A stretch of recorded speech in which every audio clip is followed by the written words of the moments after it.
is tight. You see all these teams within 5.5 games. The Giants lost already today at Washington, so they fall 2 games behind front-running Arizona. As we welcome you once again to Coors Field, up to the broadcast booth. Here's Eric Karros, and I'm Kevin Burkhardt. And we talk about these Diamondbacks who were great in April, who slumped in May, but now it appears they're waking up. And as they do, I think their first baseman, Paul Goldschmidt, is doing the same. Well, we know Paul Goldschmidt is one of the best players in all of Major League Baseball, but the month of May was not kind to him. Hit about $144, slugged under 300, on base percentage under 300, and that's why the Diamondbacks went 8-19. But we come to a new month, KB, and it is the month of June, and Paul Goldschmidt has gotten hot. 2 home runs the other night, hit a double. Look at those numbers for June. 464, 3 home runs, the 6 RBIs. It's a reason why the Diamondbacks have won 7 of their last 10. Yeah, so Arizona has come back to life behind Goldschmidt. Meanwhile, you look at the Rockies, and they are led by one of the best all-around players in the game. That's their third baseman, Nolan Arenado. Well, the 27-year-old is a dynamic player, plays third base for the Rockies, and does it well defensively and offensively. The guy is a 3-time All-Star, 5-time Gold Glove, 3-time Silver Slugger, and look at those numbers. That's just an average. The last 3 years, 40 home runs, 130 RBIs. We have an opportunity to watch 2 of the best players in the game squared off tonight. I like that. A little baseball, a little first place on the line here in Denver and Coors Field. These teams have a history, if we refresh your memory back to the wild card game last year. Arizona won a wild one. Don't think it's not on their minds today. Goldschmidt and the D-backs, Arenado and the Rockies. Should be fun. Little NL West battle from Denver coming up on Fox.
To Denver, where it is hot. I mean, I'm talking 95 degrees. I mean, it'll get warm here in the summer, but this is pretty hot for this time of the year. Not too much humidity as par for the course.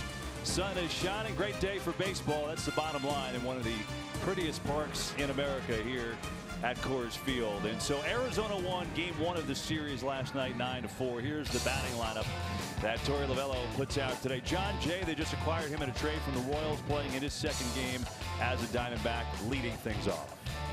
Yeah, we'll see how this offense goes today.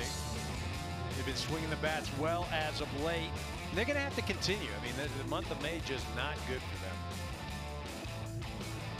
them. And here is who they are facing on the mound. It's the guy that's trying to get things right for the Rockies. That would be the righty Chad Bettis. Yeah, you can see 4-1. Last start not real good against the Dodgers, but this is a guy that has transformed himself. Used to be a power pitcher. Now he is more of a pitcher, trying to make weak contact, move the ball around. Right now, he's probably Bud Black's best. Yeah, he's consistent for the most part. Time now for the Bright House Financial defensive lineup today. And there is the outfield. Carlos Gonzalez was a late scratch, so Noel Cuevas starts in right field tonight. Defensively, these two teams are two of the best in the league. So solid all around. Desmond is probably the least experienced at first base. That would be the one quasi-weak link as we get set to go here in Denver. John Jay leads it off, and we're underway with strike one from Chad Bettis.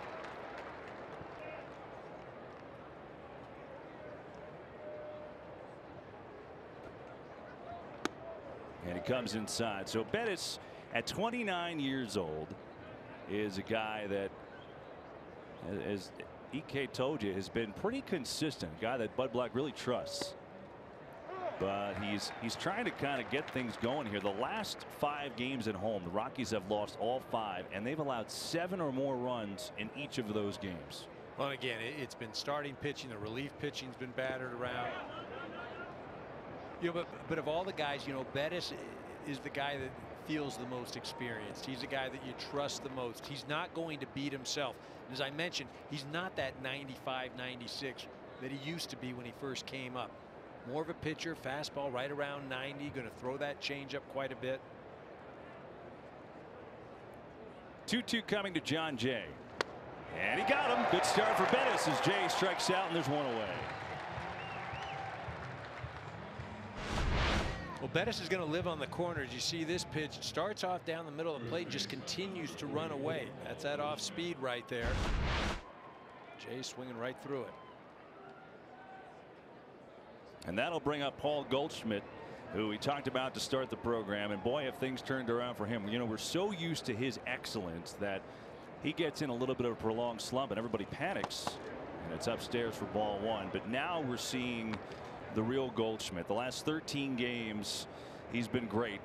5 home runs, 6 doubles, 12 RBIs, and a .385 batting average. Swung it high in the air, deep to right, but foul. Well, you mentioned it doesn't matter how great you are when you do go through the struggles. After a while, it starts to become mental, and then you start to doubt yourself. And the greatest thing to have in this game is confidence. I mean, talent, yes, that's wonderful, but if you don't have confidence, it doesn't matter what kind of talent you have. Last couple of games, it looks like Goldie has regained his confidence. Sure does. 2 home runs last night. This one driven deep to right after 2 home runs last night. He's got another tonight. Home run for Paul Goldschmidt, and what a start for Arizona.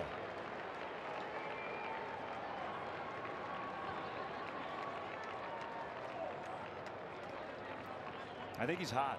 Well, really the best thing for confidence for anything is success. You know, it's what comes first. Is it the confidence breed the success, or the success breeds confidence? And I will say, at this level, you've got to have the success, because the mind, it can go quick. And right now, Goldschmidt, I mean, he just wants to get at bat after at bat. As cold as he was, he feels that good right now. Yeah, and so a 1-0 Arizona lead. As outside ball one to Jake Lamb, as we take a look at the 4 keys to the game. And EK, well, you got it right. Cool Goldschmidt. Well, and just know, KB, this was done a couple hours ago. This just didn't get done right now. But the Rockies obviously have to contain Paul Goldschmidt. And then with the Arizona, what they want to do, they want to get into this Rockies bullpen right now. Hitting coach Dave Magadan right there. He's excited. Meanwhile, Bettis threw his first curveball of the day. 1-1 to Lamb. 2-1. Lamb also homered last night. He was out for a while, so they're happy to have him back in this lineup and provide that power from the left side. First time All-Star last year. Big cut and a miss. And for the consistency that we've talked about Bettis, the one thing about him, he has really struggled in the first inning. He's got an ERA of 7.5 in first innings this year. And the count goes full to Jake Lamb. And that's all about getting in a rhythm. And you know, you want to work ahead. You want to throw strikes. Sometimes you get too much of the plate. Sometimes, you know, you're not, you know, you haven't found that comfort zone. And there are a lot of starters. I mean, Marquez, starter the other night, you know, he hasn't been good in the first inning as well for Colorado. Payoff pitch. Tapper, and Bettis handles. 2 down. So the last 5 plate appearances, Paul Goldschmidt, 3 home runs. Well, and you see this pitch is up.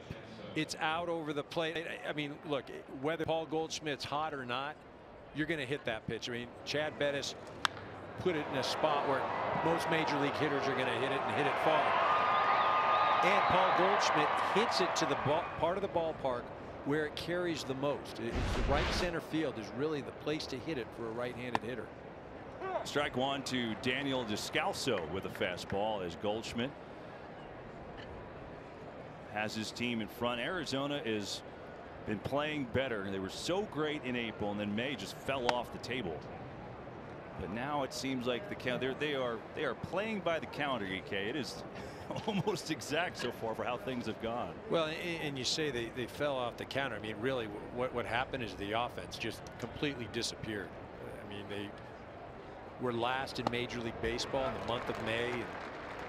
An average 193 on base percentage 264. I mean, that's just not going to get it done. But credit to this man right here, Torey Lovullo, National League Manager of the Year last year. Kept them positive.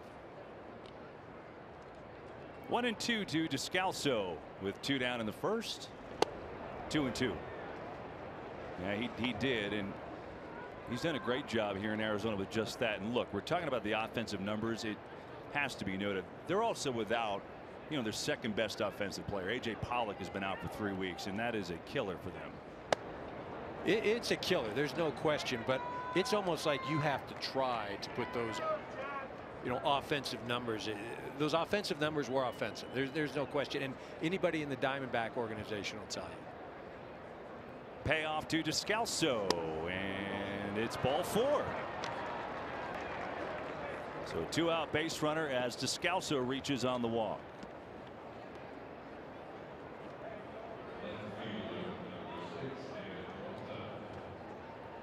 Bud Black right there watching. Look, it's not going to be a 1-0 game. I can guarantee you that. So, you know, the key is in playing in this ballpark, you can't give away outs. You don't want to give away free passes. You know, let the teams earn it. I mean, more so here than any other ballpark. Strike 1 to David Peralta. Matter of fact, there's only been 9 games in this ballpark's history that have been 1-0. So you're right. Peralta, another Diamondback, a homer last night. They had 3 in the 3rd inning alone last night here at Coors Field, then wrote to their 9-4 win. It's 0-2 to David Peralta. 264, 11 home runs, 28 RBIs on the year. Yeah, he's been nice for him this year. He really has. Right, a little bit of pop. He went in a bit of a tailspin as well in the month of May.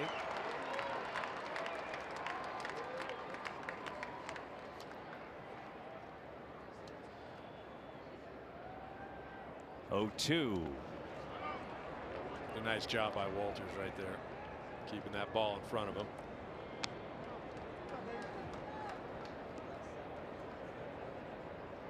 Real good defensive catcher.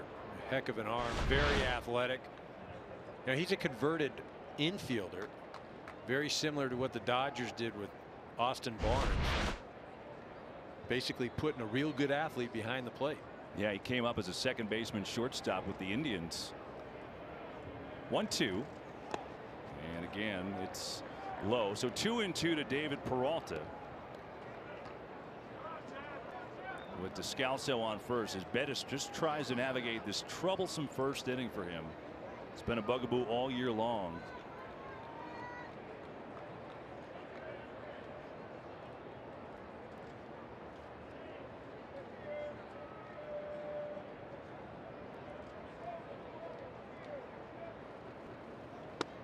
Got him on the outside corner. Painting his Bettis there to escape without any further damage. But the Diamondbacks get on top thanks to their MVP, Paul Goldschmidt, going deep. 1-zip.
And there is one notable omission. Carlos Gonzalez, who is in the original lineup tonight, he's been hitting well while he's out of there. He had some back spasms before the game, so Noel Cuevas is the late insertion in the right field. That's the one change for Buddy Black's crew. And who are they facing? A guy who's wasn't in the starting rotation to start the year, but he's been pretty good since coming into it. That's Matt Cook.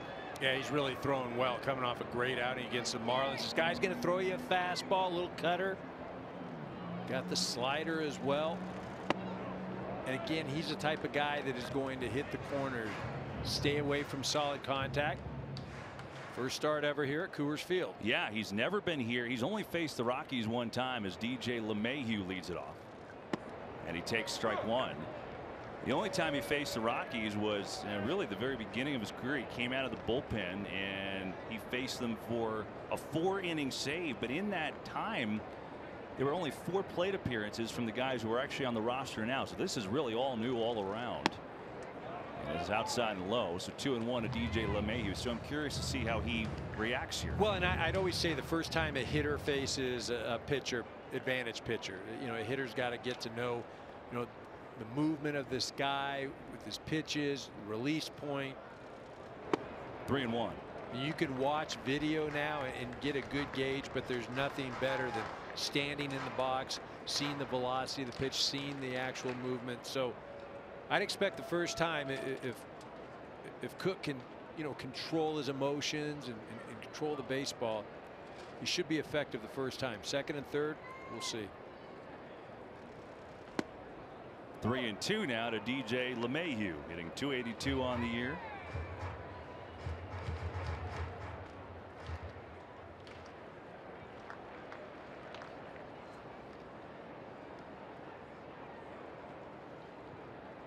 Payoff pitch coming, and LeMahieu tomahawks it to left field for a leadoff base hit. Good start for the Rockies as LeMahieu, the leadoff hitter, on. Time now for the Bright House Financial defensive lineup for these Arizona Diamondbacks. They have got good coverage out there in the outfield. Jay just acquired the other day from Kansas City. And again, these two teams are two of the best in the league. They are second and third in the league for fewest errors in Major League Baseball. They've got gold glovers around, guys who are versatile. So you'd expect a clean game here today with Vila behind the plate doing the catching. So LeMahieu is on base. He will steal a bag or two, and Charlie Blackmon is the hitter.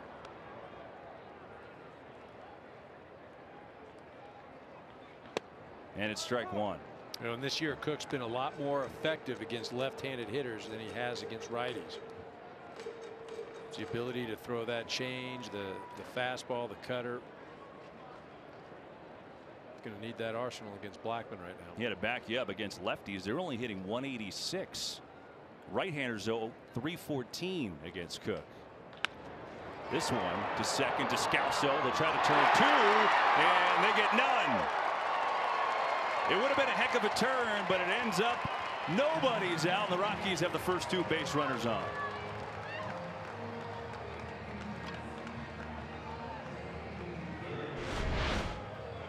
Descalso does a nice job of getting to it. I don't know that he needed to be that fast. You want to make sure a one right there. He just kind of flips it. Ahmed, you know, not really in a good position because of the shift. Doesn't have a great angle, and you see right there, he's almost stretching towards Descalso with that left foot, and then the throw is wide, and because he's already stretched, Ahmed's not able to make an adjustment. And it is an error on Daniel Descalso. So just as we were telling you how good these defensive teams are. I didn't say that. You did, Kevin. I know. That's right. Did. You said it. I know. That one's on me. And that will be Nolan Arenado with two on, nobody out in the home first, and it's strike one from Cook. Arenado is among the best in the league with runners in scoring position. He's just fantastic. In the first inning, also fantastic. Honestly, there's not much he's not fantastic at. No, you know, and you talk about the scoring position coming into this season, career 339 with runners in scoring position. I mean, that's crazy. 339 career. I mean, you see guys have a hot month or maybe even a hot year, but man, he's having a hot career. 6 in the NL in hitting. And it's 1-1 Arenado. So after Paul Goldschmidt gave Arizona the lead in the first with a home run, his third already in the series, here come the Rockies. With a base hit to LeMahieu, an error on Descalso, and now 1-1 to Nolan Arenado.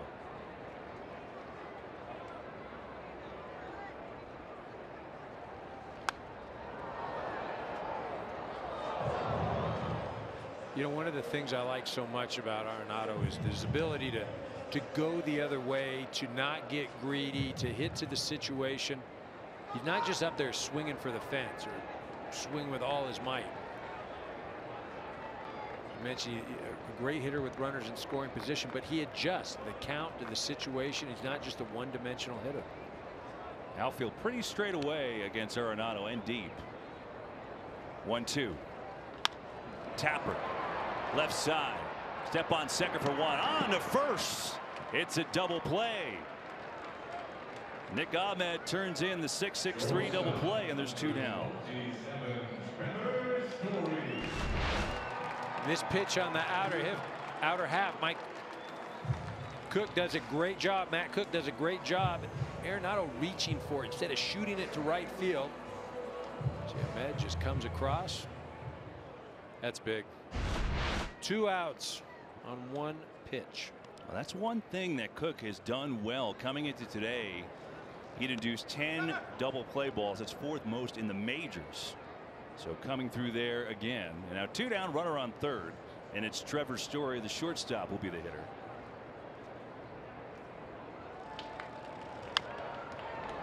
And it's foul. You know, the thing is, too, about Cook, he's coming off his best start of the year. There's Story, who is doing his thing. It's a lot of home runs. He also strikes out a lot, leads the NL in strikeouts, and a lot of damage here at home.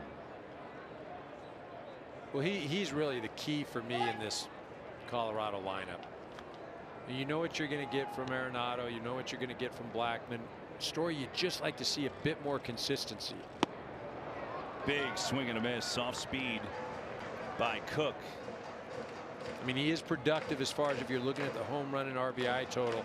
You know, the one thing in this ballpark you want to do is you want to put the ball in play. I mean, a strikeout, I mean, it's nothing. It just force the defense, use the expansive outfield to your advantage. That's why I've always felt that a contact hitter here would flourish. 0-2. And it's in there. Good block as Avila preventing a run One thing though about Story though, EK, he has done well in this spot this year. 2 outs, runners in scoring position. He's actually hitting .310. So he has delivered. And to your point, making contact, the outfield is so big here. So you never know, anything can happen with the ball in play at Coors Field. Well, so tough to be an outfielder in this ballpark. 1-2, tying run on third. We're in the home first inning in Denver, Colorado.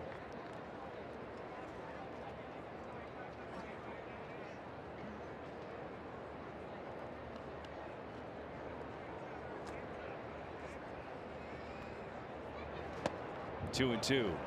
I started to say that Matt Cook comes off his best outing of the year. He was simply superb against the Marlins.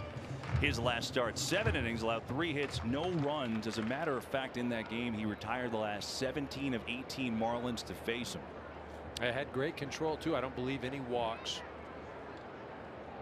Really his best outing of the year. Trying to get out of this first inning unscathed. And that'll make it tougher. Count goes full.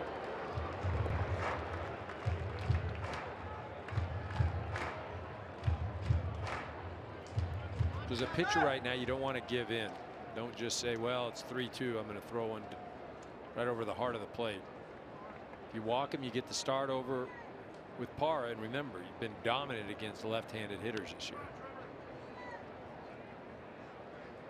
Here's the payoff. Do it again.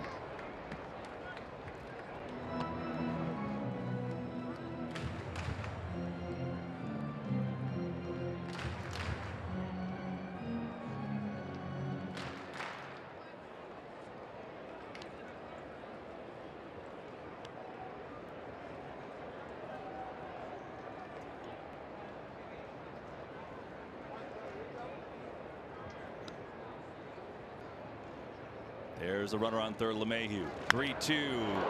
Hit hard but foul. Just missed. I just feel like those last 2 pitches are getting way too much of the plate for me. I understand 3-2. You don't want to walk it. See this ball. Story gets out in front of it. Stay alert. LeMahieu showing some athletic ability right there, big man.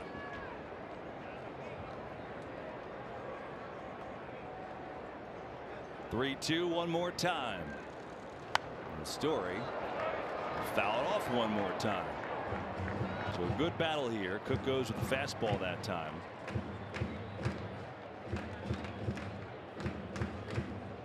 Man, I think I just because of the 3 cuts he's just had, I try to work a corner right here. I may even go to the slider. Throw the cutter as well. 9th pitch of the at bat coming right here. I just feel like Story's in swing mode. He swings all right and hits it deep to center field. Dyson going back. Gone!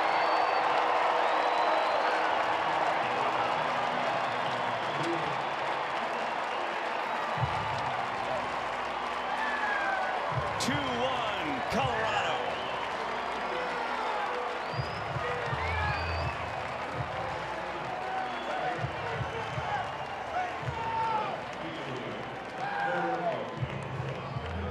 And he was in swing mode. You were correct. Well, it's a couple things in that at bat right there. I felt like Matt Cook just was determined not to walk Trevor Story, and Trevor is, I mean, he is dangerous as heck, and especially in this ballpark. I mean, the home runs, the ability to drive the ball. I mean, he just does damage here. Here is Gerardo Parra swinging at the first pitch and fouling it off. And Story, to his credit, 23 two-out RBIs now, most in the league. Here's the replay. I mean, look at this pitch right here. It's right down the middle plate, and he had just fouled off 3 pitches that had got a good part of the plate. And these are the situations that you have to pitch to. You have to know who's on deck, know who the hitter is up at the plate. I just felt like that was a missed opportunity for Matt. Trevor Story, like I said, I feel like he is going to be the most important player offensively on this ball club, just because, you know, he can be an all-star shortstop. He really can. Yeah, he could. Gold Glover too. He's got that in him. And it's outside. So 1-2 to Parra. So each team getting a home run in the first inning. Goldschmidt did it for Arizona, and then Story delivers for Colorado. 13th of the year for Trevor Story. It ties Charlie Blackmon for the team lead. And so an eventful first inning and a 1-2 count to Parra. And down he goes. So Cook strikes out Parra, but a little bit too late. You like the long ball? Well, we got it in this first inning. As it was Goldschmidt in the first, and then look out, Matt Cook. Story, a bomb, 459 feet. Rockies 2, D-backs 1. Sit down.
Is brought to you by the Lincoln Motor Company. Baseball Night in America on Fox. From Colorado, the Little Leaguers all on the field before the game. It's play ball weekend here in Denver. Each team is doing it throughout this month, trying to spread the word to go and play ball. And that's great to see all the young kids out on the field today. What a thrill for them. And so it's 2-1 Colorado after a home run by Trevor Story.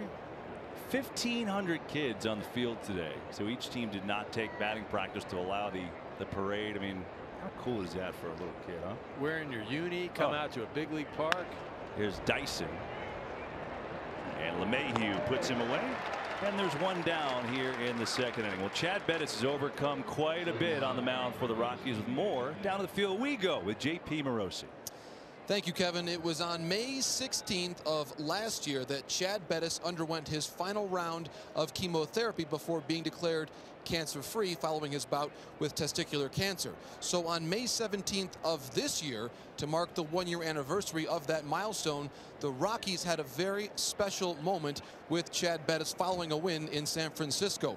Tony Walters spoke to the team, acknowledging what a great teammate Bettis has been and how happy they all were for him, and they presented him with a very, very special gift.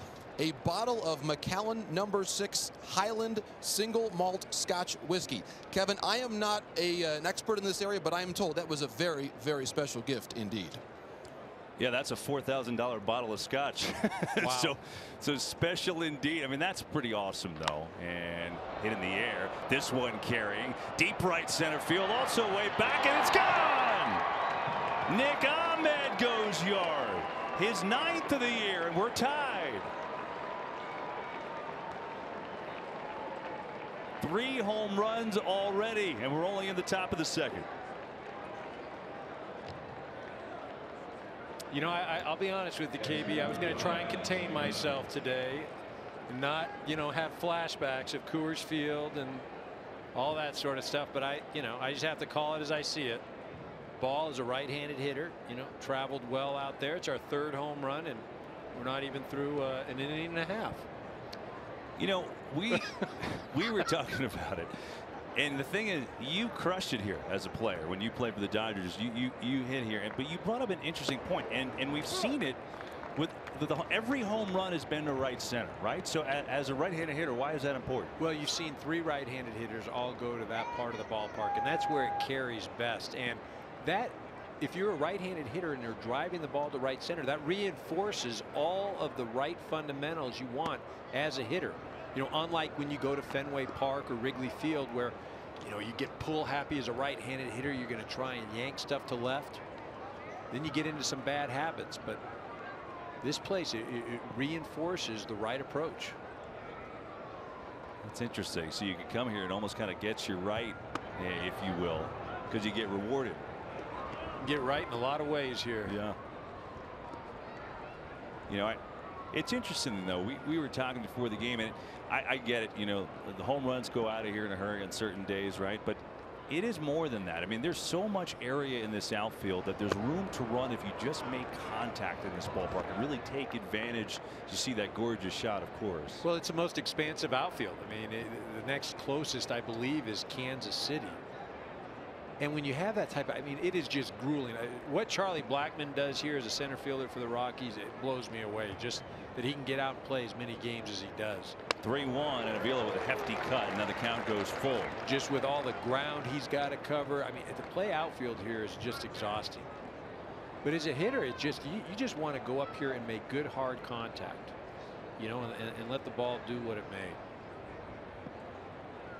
Goldschmidt, I think he's feeling all right. His 14 games has been great, and he lost Avila and he walks him. So you know Bettis didn't want to do that. Avila hitting only 122. Here's the home run by Ahmed. Well, again, this is very similar to the Goldschmidt pitch, where, you know, they want it away, and it's a fastball that's up and it creeps over the middle part of the plate. And Ahmed drives it to right center. Now this pitch is middle, maybe even a ball off the middle in. Again, we mentioned that's the best place to hit the ball. Right center field. Here's the pitcher. Cook squaring to bunt. It's a pretty good one too, and the only play is the second base. Desmond to LeMahieu. Good sacrifice by Cook as Avila goes on down to second. And so that'll go back to the top. Well, I was going to say, very rarely do you ever want to give away an out in this ballpark, but that is the exception. When the pitcher's up, if the pitcher's not a great hitting pitcher, that's when you do the sacrifice bunt. And I'll tell you why it's also a great play, because here's John Jay coming up. So you put a runner in scoring position, but the outfielder's always playing deep here. Jay has the second most singles in the major leagues. Only Altuve has more. So of course on second, he can score in a second. Well, and you know, we talk about the expansive outfield, and you know, a lot of times guys having to play deep in this ballpark. Watch Jay hit here. Big swing, 0-1. In this ballpark is a base runner. If you're on second base and there's a single, you're more than likely scoring. If you're on first base and there's a double, you're more than likely scoring. And the point is, you can almost always go 2 bases on a base hit because of how much territory these outfielders have to cover out there in the outfield. 0-2 to John Jay.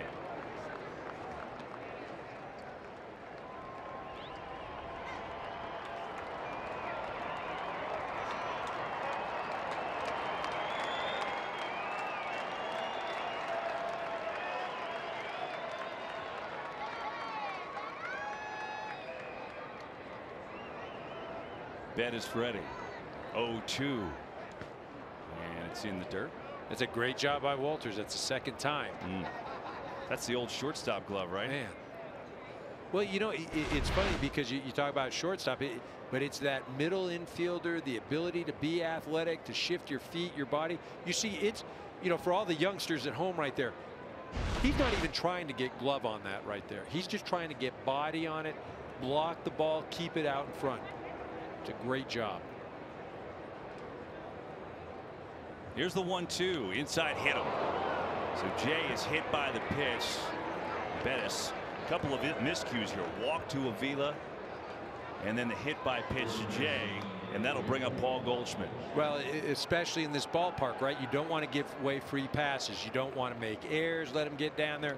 Walks, hit by pitches, and now you've got yourself in a real bind right now.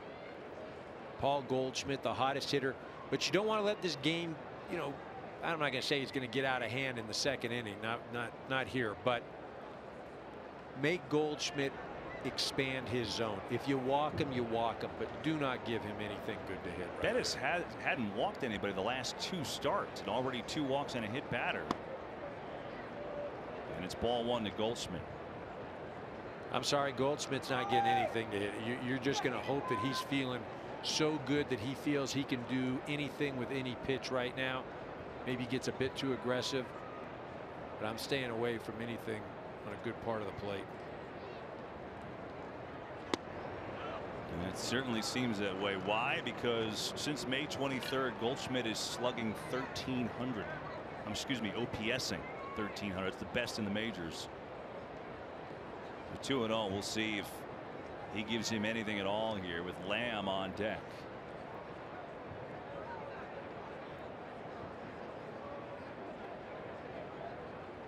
Oh, he did. A little breaking ball. 2-1. That's a great pitch, and again, Goldschmidt, you know, he's feeling good. He thinks he can hit just about everything, but you know, he's got to know right now that they're not going to give him anything to hit. Look for something out over the plate, a mistake, something up in the zone.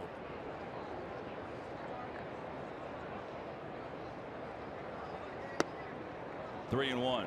And again, you look out over the plate because that's where he's trying to go. You've got to hope that he makes a mistake, elevates it, then you unleash.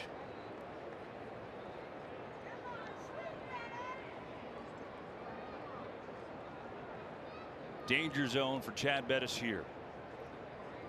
3-1 to Goldschmidt. 2 on. 2 out. Well, and this is where you can't let your ego get in the way. If you're Bettis, throw something off the plate. Throw it off the plate. If you walk him, you walk him. Look at those numbers. Pitch on the way, and he got the corner. Good pitch from Bettis. Fastball hit the inside corner, and now it's full. Again, that's what Goldschmidt has done against Bettis, including the home run in his first at bat. But 3-2. Runners will be moving with 2 down. Big pitch coming to Goldschmidt in the early going. Looking out over the plate. If he beats you in, he beats you in. But look out over the plate for a mistake. Got him! Chad Bettis, heck of a job to get Goldschmidt with a couple runners on the pond. However, a home run by Ahmed ties things up at 2.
This telecast is brought to you by Budweiser. Take some out to the ball game. Great shot of the Rocky Mountains. What a place to come visit here in Denver, Colorado. Just gorgeous state. It is hot out though here this weekend. 95 today. 2-2 game. Hot with the bat so far already. We've seen home runs flying out of here, 3 of them, and that's why we're tied at 2 in the bottom of the second inning. And Ian Desmond will lead it off for the Rockies. So a big out by Bettis to strike out Paul Goldschmidt in the top of the second with 2 on, and 1-1 to Ian Desmond. Chad Bettis, a great approach to retiring Paul Goldschmidt. He was behind in the count 2-0 and then 3-1, able to come back and register a strikeout. 2-1 to Ian Desmond. So Desmond got up to a horrific start, but he's come on a little bit. He was 0 for 3 last night.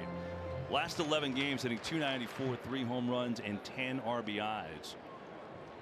Been waiting for him. Gave him a 5-year $70 million contract last year. Big cut, 2-2.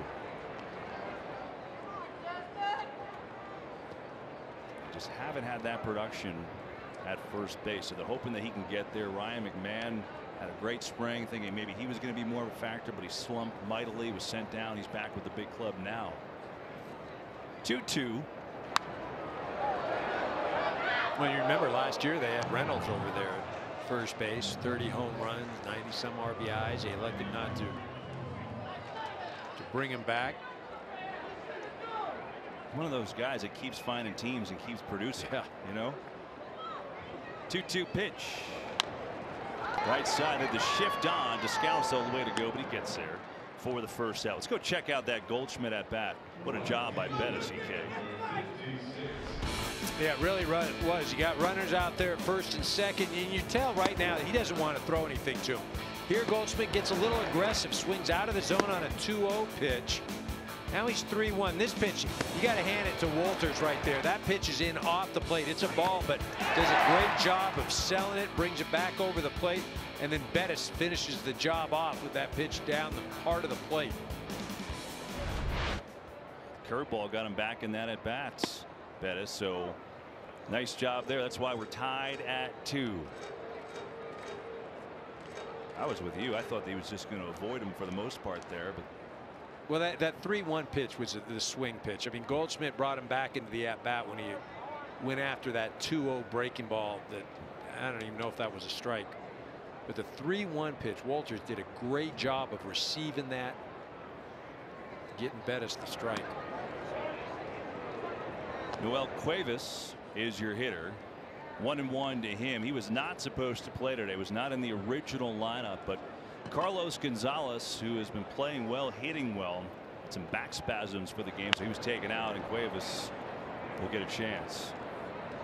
So they're hoping that Cargo, it's nothing too serious. I mean, the teams didn't hit today, so it's not like he did anything, at least outside. Certainly could have taken some in the cages inside. But you know, one of the things of playing here in Colorado, yes, everybody liked to come here and hit, but to play an entire season here is just grueling as heck. This one is hit to left. That's a base hit, maybe more. Cuevas rounding first. Going to second. He's got himself a 1-out double.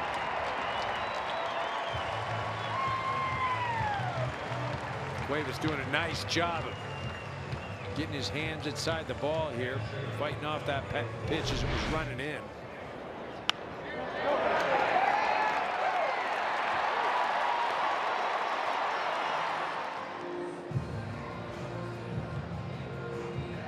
Ball getting down there into the corner. But I said it's not easy to play here at all. Physically, you've got to take care of yourself. And the grind, just, you know, the playing at this altitude, but then you also talk about, again, you know, the expansive outfield. You know, the games just, you know, you have some grueling games. Mentally, it can become taxing, and you earn every penny you can make when you're playing up here for the Colorado Rockies. So here's Tony Walters, who celebrating a birthday today. He's 26 years old, so gets a chance to celebrate by getting to start. See if he could deliver on the offensive side. Comes in just 169 hitter, does have 2 home runs. Those career high is 3. With a runner on second and 1 out. That's Cuevas, who just hit the double. And Cook will deliver outside. Ball 1.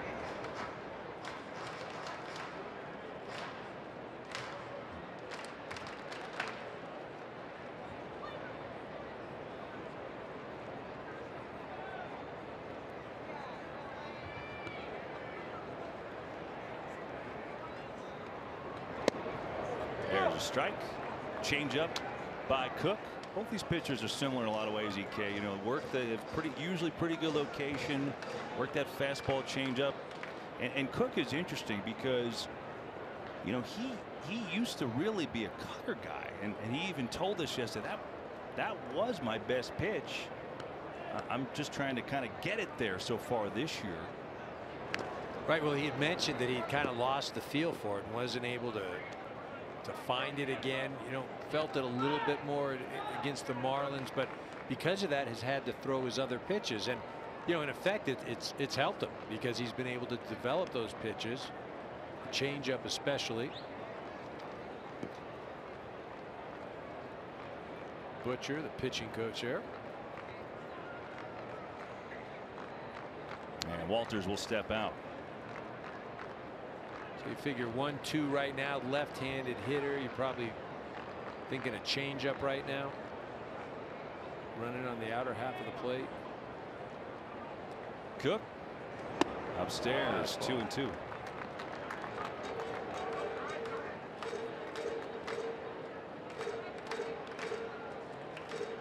That's a pretty big difference. Really settles in with runners on. Again, is it settling in? Is it more comfortable out of the stretch, more effective out of the stretch? Still like the changeup here. Back up the middle, ranging over Ahmed and over to first, 2 down, but Cuevas goes to third.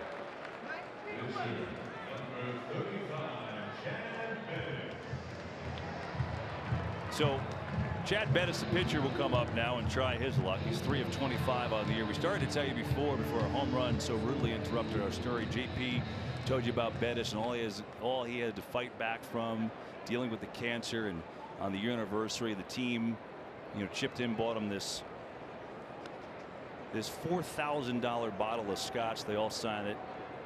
And Bettis to right, but that is positioned well. Apparently, they never want us to show the picture. Trying to tell the story. We're going to show you the bottle of scotch no matter what. We don't care. Here it is. Going to break. 2-2. There it is. It's a lot of money. Good scotch. Maybe have some later.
Rockies as we head to the top of the third. And for the first time since 2015, Tiger Woods will play the U.S. Open, trying to capture major victory number 15. The 118th U.S. Open begins Thursday from Shinnecock Hills. It's on Fox, FS1, and streaming live on Fox Sports Go. I remember the last Open there in 04. Covered that one. It was a lot of fun. It's a great course out on the island. Traffic is hellacious, so you should watch it on television. Trust me, as someone who's been there.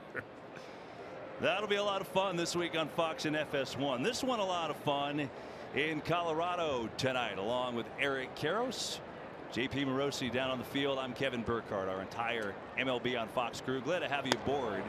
A little baseball on a Saturday at gorgeous Coors Field. And Chad Bettis starts off this inning facing Jake Lamb, who grounded back to Bettis his last time up. Diamondbacks 4 home runs last night. They've got already 2 home runs today. Goldschmidt and Ahmed have gone yard.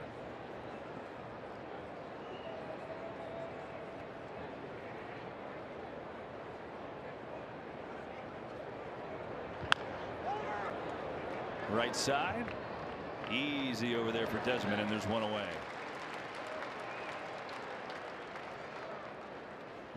Daniel Descalso will be the hitter for Arizona, and you know, if you look closely at this Arizona team, there's a little bit of a 2011 St. Louis Cardinal feel to it, right, JP Morosi? Very much so, Kevin. In fact, Game 6 of the World Series that year, the 10th inning against Darren Oliver. This is, of course, following the dramatic Josh Hamilton home run. That tying rally by the Cardinals began with a Daniel Descalso single, followed by a John Jay single. And Kevin, so much of that team's character that won the World Series in 2011, from talking to Descalso and Jay, that was really rooted in a Pacific Coast League championship they won together in Memphis 2 years prior in 2009. And in fact, Kevin, Descalso and Jay were roommates that year along with Alan Craig. I'm told, Kevin, that Jay was the neat one, Descalso in the middle, Craig was a little messy. That's pretty great. And then by the way, you know, to add more to that, JP, who's the first base coach here? Well, it's Dave McKay, who has been in this game for 35 years, longtime Cardinal coach. So you get the idea here, EK, right? Well, Dave McKay had been everywhere with Tony La Russa. Yes. I mean, that was the tie-in right there. He's been in Arizona for a number of years. Great first base coach. Good man. As it's outside, and it's 2-1 to Descalso.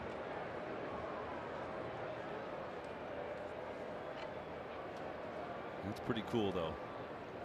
That's what's great about this game. Things kind of come full circle sometimes. And it's funny, you look at the lineup and you say, well, how is Descalso hitting cleanup, right? But there's just a lot of intangibles there that Torey Lovullo likes. Well, he's been hitting well with runners in scoring position. He's been driving the ball a little bit. You know, he's the type of guy, too, that he's going to grind. I mean, I know that's a cliche word, but he's going to battle in the at-bats. He's going to foul pitches off. He's going to take a hit by pitch. You know, not your prototypical number 4 hitter. There's Torey right there. But he is having a great year, maybe a career year offensively. Already got 12 doubles, 7 home runs, 31 RBIs, but on cue, he goes down on strikes. So Bettis comes through. 4 strikeout already today for Bettis, and 2 away in the third.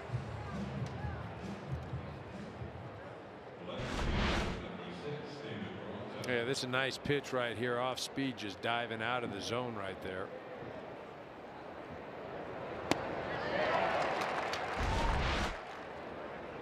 But Bettis has been good. I mean, he made the pitch to Goldschmidt, who's been hotter than heck. Then he comes back and strikes him out with runners on first and second. Yeah, I mean, he'd probably like to have the pitch to Ahmed back, but other than that.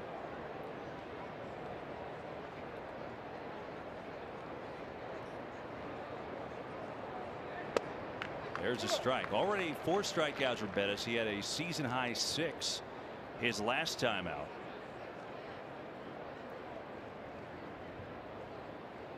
And it's 0-1 to David Peralta. Line drive, base hit. So much for the 1-2-3 inning as Peralta on with 2 down.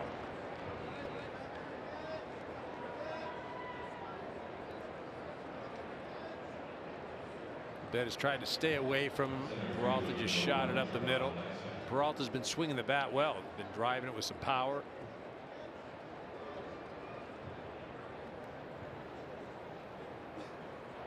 That'll bring up Gerard Dyson.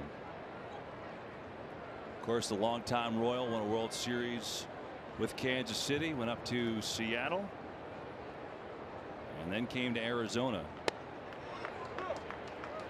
0-1.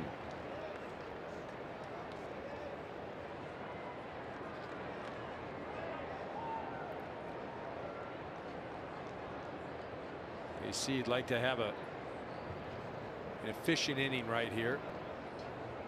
Another 1 or 2 pitches. You know, that's a thing where Arizona, even though they let an opportunity get away when Goldschmidt was ahead in the count, you know, really the game plan for them, get to that bullpen. And if you can elevate Bettis's pitch count, you just showed 61 pitches right now. We're not through the third. Force Bud Black, if he continues at this pace, to get to his pen early. Blackman has a beat on a good inning for Chad Bettis. Allowed the 1 base hit, but that was it. His best inning so far. We go bottom 3. We're tied at Coors Field in Arenado. Coming up.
Trying to see the animal crackers, trying to see what treat she's got there.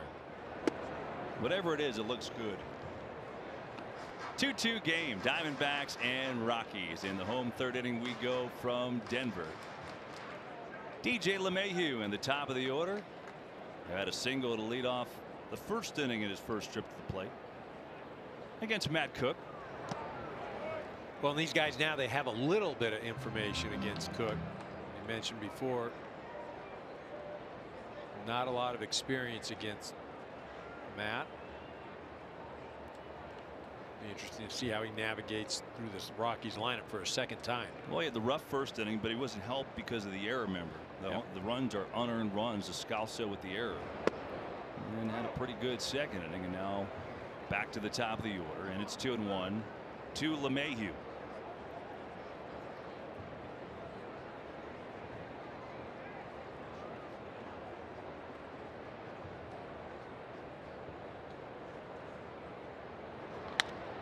Nice play. Cook get the glove on it, and an easy one after making the stab. One down.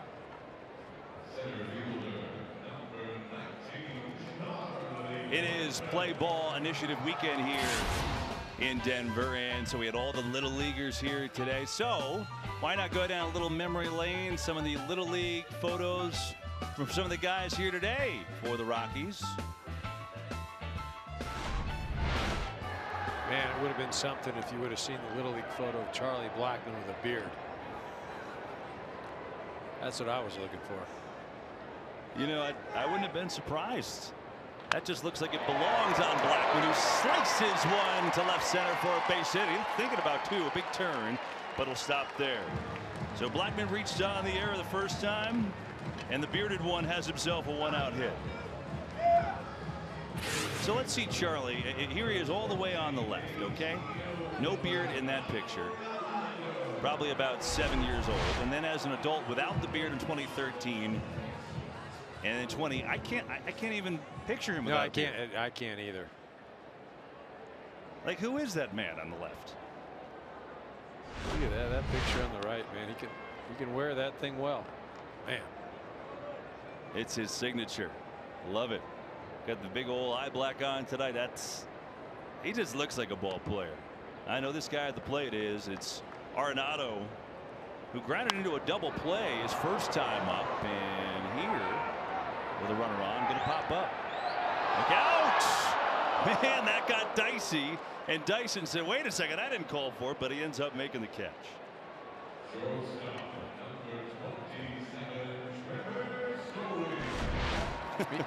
You see Dyson, see how far deep he's playing.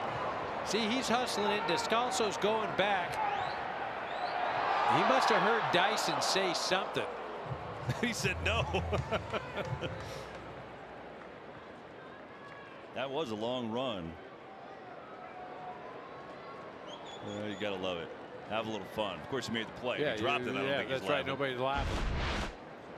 So Cook gets Arenado, and now it's Trevor Story, one of the early heroes. Story with a home run back in the first inning, his 13th of the year. Strike one.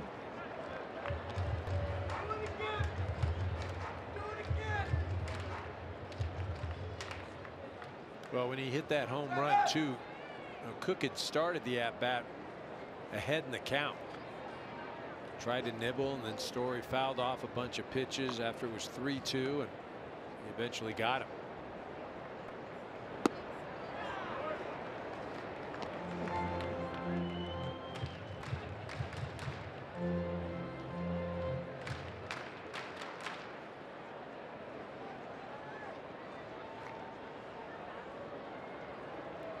Blackmon's got good speed at first. 4 steals on the year, but he can run. Not a huge lead. Story gets into this one. This one carrying, and this one is gone. 2 2-run home runs for Trevor Story. Have a night. And the Rockies take the lead.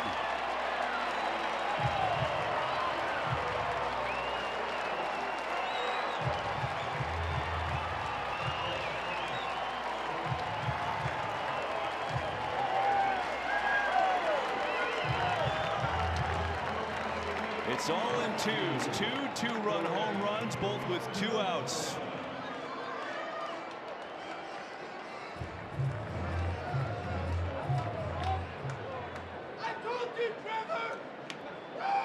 You see that 10 home runs already in this series.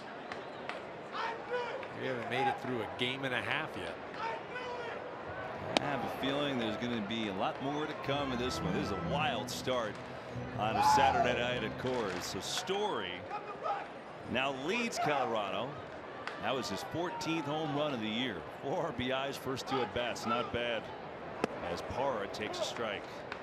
Let's take a look. Well, this is a breaking ball here. It's down in the zone, but you see he stays behind the ball right there. And okay, so it's not a great power position right there. Again, he's got the extension. He's not out in front on his front foot. Elevates the ball and gets it out of here. Look at that. Catches it out in front. So we've played 13 innings in this series, and we have 10 home runs. That's a lot. Humidor's working well. Really working well. Yeah, I will say it's 95 out here. It's hot. It is hot. It is hot today. Hot last night too. 2-2. Parr stays alive.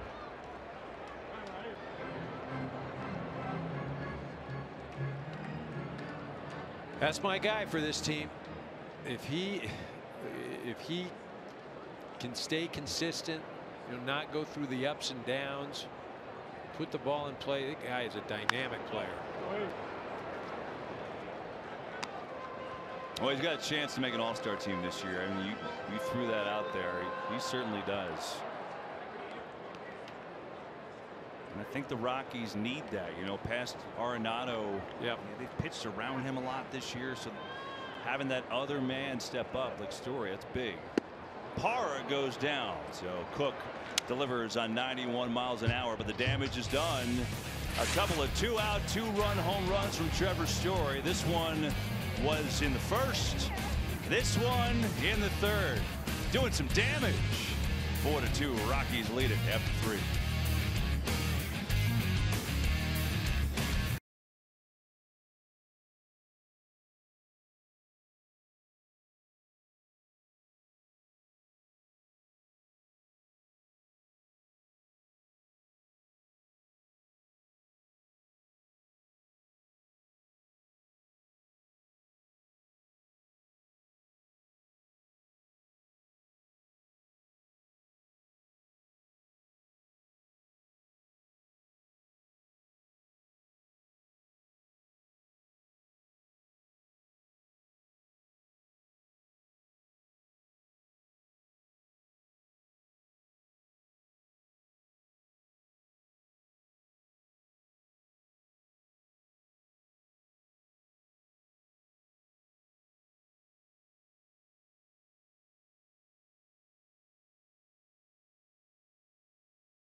Story, he's got two two-run home runs, and that the offense of the Rockies have got a 4-2 lead over the Diamondbacks as Chad Bettis takes the mound at the top of the 4th inning and deals low to Nick Ahmed, who homered his first at bat.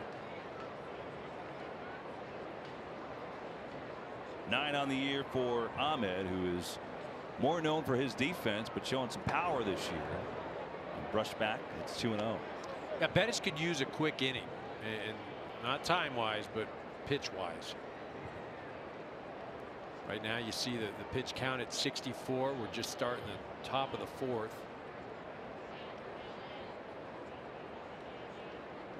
Bud Black would like to see 6 innings out of him.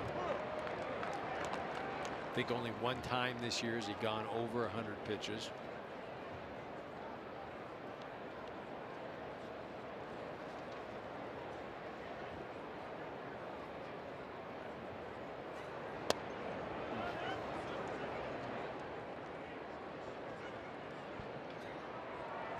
So 3-1 to Ahmed here, leading off in the 4th as Bud Black in his 2nd year. Looking on. Ahmed crushes one to left. This one is going to hop off the wall. That was hammered, and Ahmed has himself a leadoff double.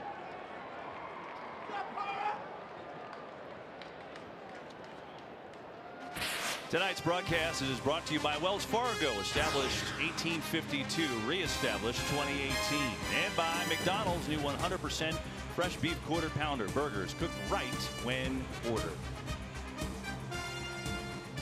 Must be about shortstops today, huh? It really is. This is a 3-1 pitch right there. It's up in the zone, and Bettis is forced to come over the plate. He doesn't want to walk him, and that's why it's so difficult to pitch. You don't want to start early in the count, leave something, out over the plate where the hitter is aggressive possibly. So you're trying to nibble. Then you nibble, you get behind in the count. You don't want to walk him. Speaking of walk, that's what Bettis did to Avila his last time up.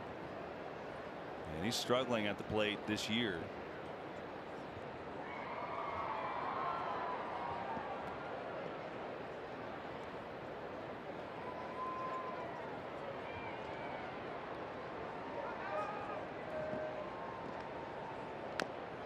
Quickly 0-2.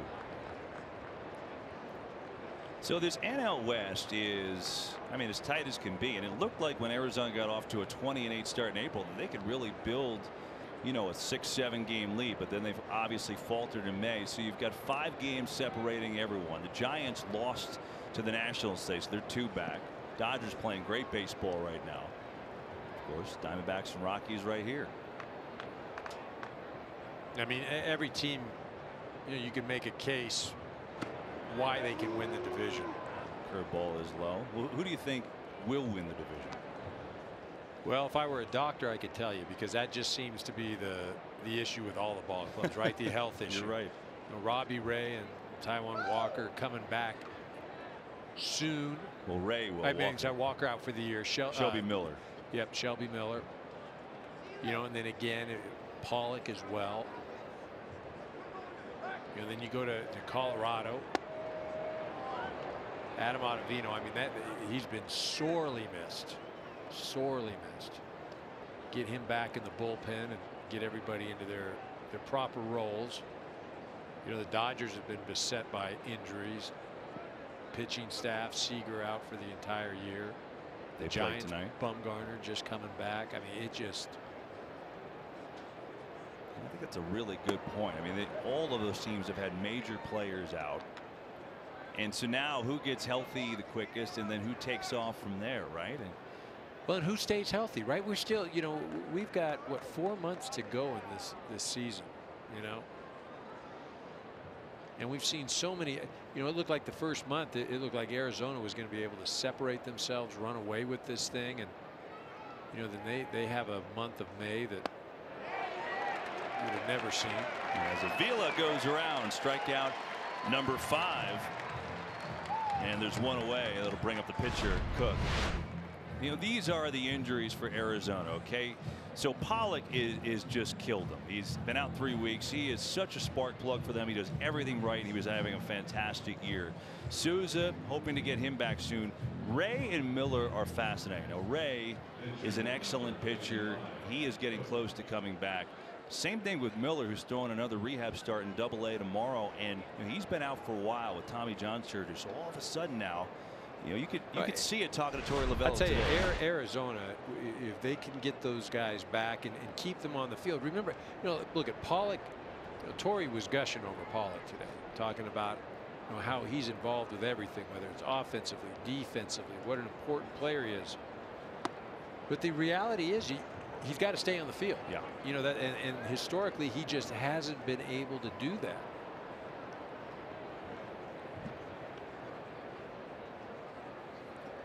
Those pitchers come back too. They'll have a plethora of starters.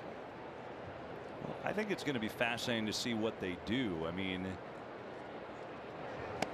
This big swing by Cook. Cook is essentially fighting to stay in the rotation, right? He and Zach Godley are the guys who, I guess you could say, are kind of on the fringes. And Miller, look, you don't know what you're going to get from Miller. He was erratic. They're hoping they get the guy they thought they traded for. Ray is a pretty known commodity at this point. But essentially for Cook, today's starter, it's an audition every time out here. It's 1-2 after the swing and miss for Cook. But those are good problems to have. Well, remember, Arizona, was really ahead of the curve. You see Zach Greinke right there. Last year when they went out and acquired J.D. Martinez, that helped them tremendously. So what team is going to go out and make a move? Who strikes first? Is everybody going to wait until the deadline, or the guy's going to be active prior? Well, what do you think they need most? This Arizona team, let's just say they do get the health on their side, which would I need more be offense. Okay. I need more offense. 2-2 and a breaking ball foul. I mean, I'd like to think that that's going to be Pollock or Sousa, but I've got to get another offensive player. I think the rotation is going to be fine. It's good as it is. The bullpen, solid, but I need another bat.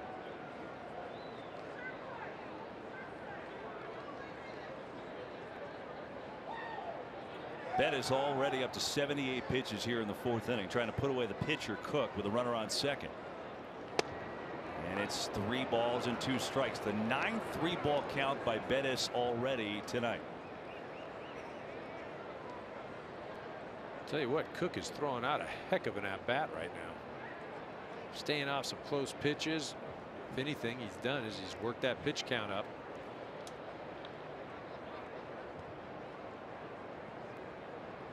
So it's kind of an uneven start for Bettis, right? He's got 5 strikeouts on one hand, but yet he's worked hard. Right, you're almost you're going to be throwing your 80th pitch right now through 3 1/3.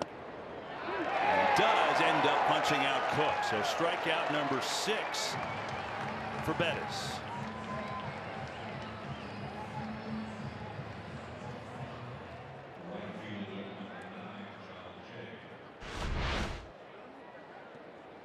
Well, you watch Walters here right now. See this pitch. Wow. Oh man, and see, that's the thing. That's why Walters is in the big leagues.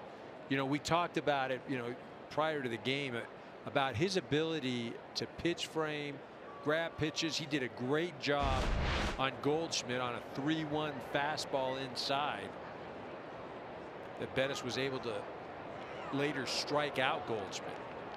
Let's look at the pitch again. Gabe Morales is our home plate umpire today. I mean, that's not even close. That's not even close. But he is so quick. Well, look at Walters. Look at the way he receives the thing. I mean, off the plate and down low. That's some job. Gabe said, hey, that's a strike. Cook, is going to want that in return. Still, though, it's Ahmed on second base, who started this inning with a leadoff double, and then Bettis struck out Avila. He struck out Cook, had to work hard to get both, and a little help with the call. And now it's John Jay. You talked about more offense. Diamondbacks went out and got Jay from the Royals, who was having a great year. And that's what he brings. He can hit, not for power, but he will get on base and he will hit.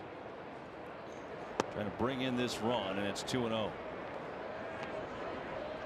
And the real issue here that becomes this: Colorado with a 4-2 lead. The bullpen has been just a mess of late. You talked about Ottavino being out, and since then they have really had a hard time piecing it together. So already that the bullpen's going to be heavy involved in this one.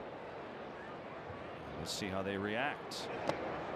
Right now, though, Bettis just trying to get out of this 4th, and it's 3-0 to John Jay with Goldschmidt on deck. You don't want that. If you're a pitcher right now and the ball's flying out of the ballpark like it is this evening, you can understand being a bit tentative, but there's nothing worse than giving free passes. Walks, a hit by pitch. You see 21 pitches already this inning. 3-1. He's thrown out 22 pitches. You're at the bottom of the lineup, and this is where you've got to be more efficient. This is where you want to have a 12, 13 pitch inning, so you can give your bullpen a bit of a break. But credit the Arizona hitters for lengthening the at bats. 3-2.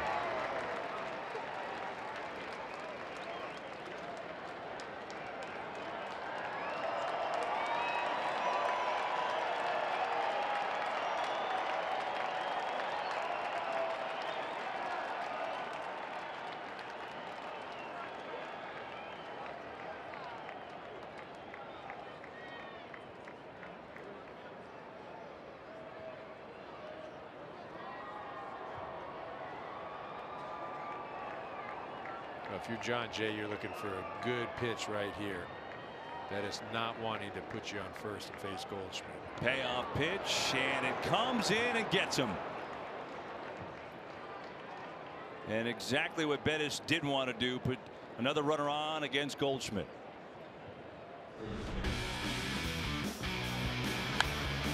This was last night. 2 home runs and a double. Starting to feel good, confident. And then today in the first at bat. That's way back. However, last time Goldschmidt was up with 2 on, and Bettis came back to strike him out. Weird that he hit Jay twice already tonight with a pitch. So that's what we have. 2 outs, 2 on, 2-run game. Here's Goldschmidt. Ball 1. So if you're Goldschmidt, you know he's going to go away. That's how he, I mean, he showed you that's how he was trying to get you out in the last at bat. You know, the big turnaround, that 2-0 pitch that he offered at. I'm looking out over the plate. Look away, away, away, and hope he elevates something. Shoot it to right center. Comes in, gets a strike. You see that's off speed right there that backed up. Didn't want it there, but again, I'm looking away. A shade to right in the outfield against Goldschmidt, and a nice gap in left center.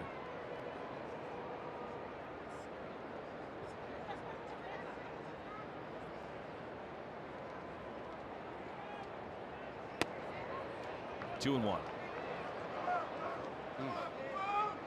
Bettis wanted that pitch. That was a good pitch right there. Again, that's where he's shown. That's where he wants to go. He wants to go outside. I mean, that's closer than a lot of pitches that he's got tonight. Wolters barely even moved his glove. Instead, Goldschmidt on a 2-1 count slashes it foul, and it is 2-2.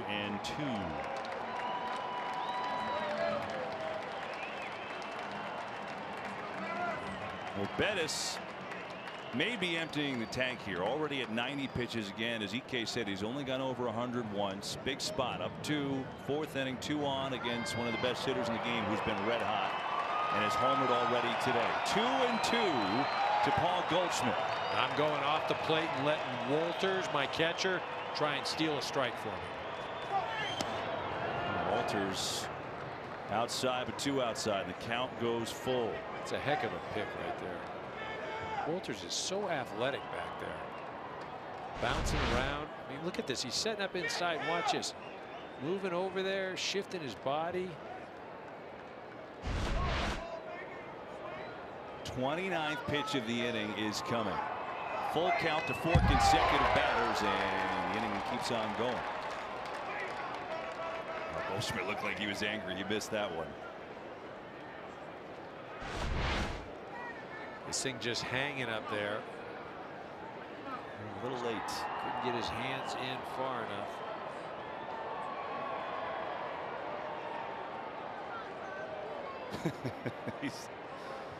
He kind of had that angry grin, you know, even a little laugh almost. Well, I say why you got to look away. He doesn't throw 95. It's 90 miles an hour. Goldschmidt should be able to get to that inside just to foul it off at the very least. Look out over the plate. Payoff pitch. Hit high in the air, a mile high, deep to left. It's carrying, and it's gone. A 3-run lunar lander from Goldschmidt, his second of the game.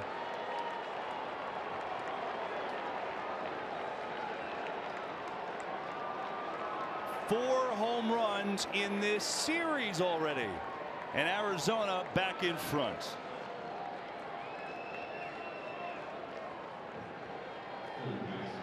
Well, this pitch just hung inside, and I mentioned he wasn't going to be able to beat Goldschmidt. Wasn't going to be able to beat Goldschmidt inside. Just not throwing hard enough. And here, this just off speed, just floats up there, and this thing, the minute it's hit up in the air, that thing's gone. I mean, that was in the stratosphere. His first home run drove it to right center field. That one. Well, the first home run was crushed. I mean, that would have gone out anywhere. That thing, that's a fly ball. That's a fly ball that ended up 20 rows back. Well, if you like home runs, this series is for you. You're Paul Goldschmidt, who's hit 4 home runs the last 7 plate appearances in this series. I think it's safe to say he's out of his funk. Jake Lamb, the hitter. Left side, they have the shift on. But the damage is done. What a wild game so far. Bettis and Goldschmidt. And Goldschmidt got the best of them there. A 3-run home run. It's got 2 today. 4 RBIs to go with it. Diamondbacks jump back in the lead.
"5-4, Diamondbacks lead the Rockies.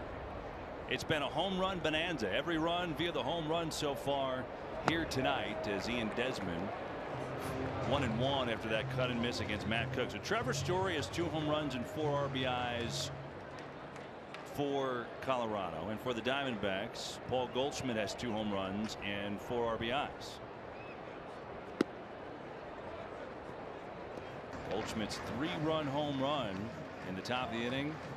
The difference right now, fly ball that almost brought down the rain from the clouds and kept on going.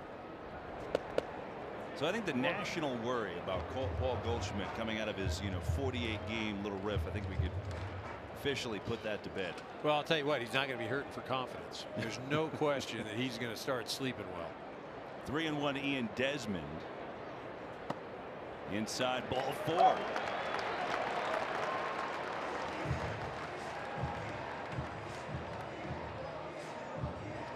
Matt Cook actually has already played a big role in a pennant race back a few years ago, and I know JP Morosi has more on that, right, JP?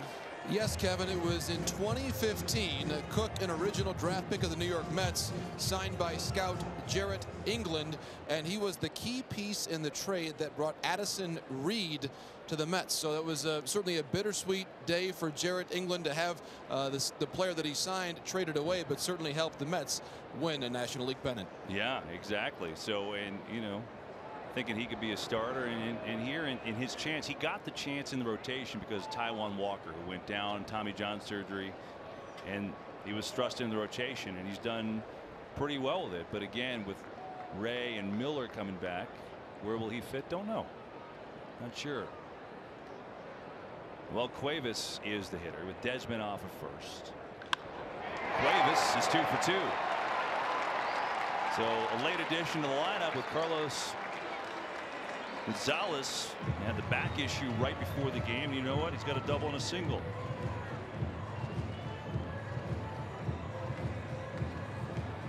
That Cuevas just shoots this ball up the middle. Now you bring up Walters, and you got a couple of things. I don't think Bettis hits next regardless. Well, he's out on deck right now, but that certainly could change. Rocky's pen is in motion right now. Jeff Hoffman, who was just called up yesterday.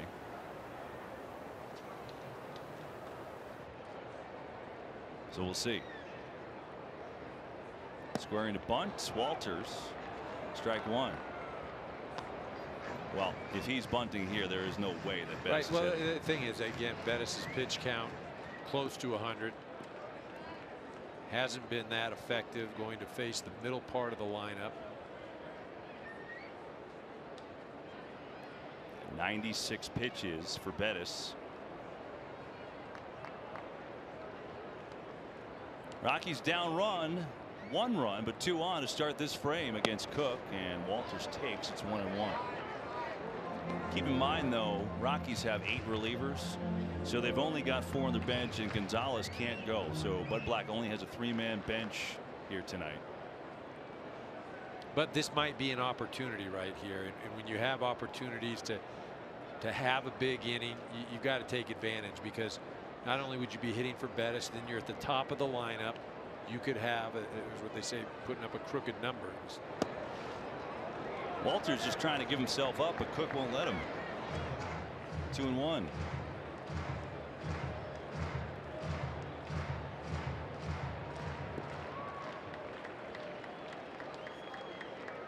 Like I said earlier, if somebody's going to give you outs in this ballpark, you got to take them. You can't be too fine. Just roll that pitch right down the middle. Let him hit it. Let him bunt it. Lamb is in at third, expecting the bunt, and Walters can't get it down. 2-2.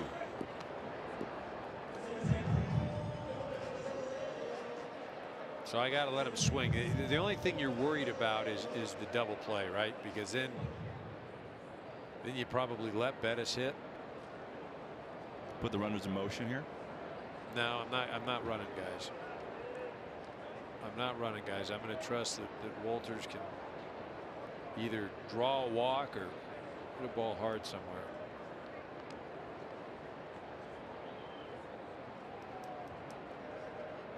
3-2.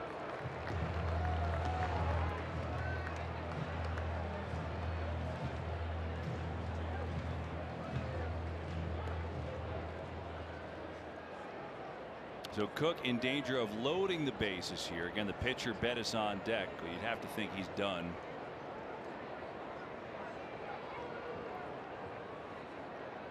Decent speed on the bases right now.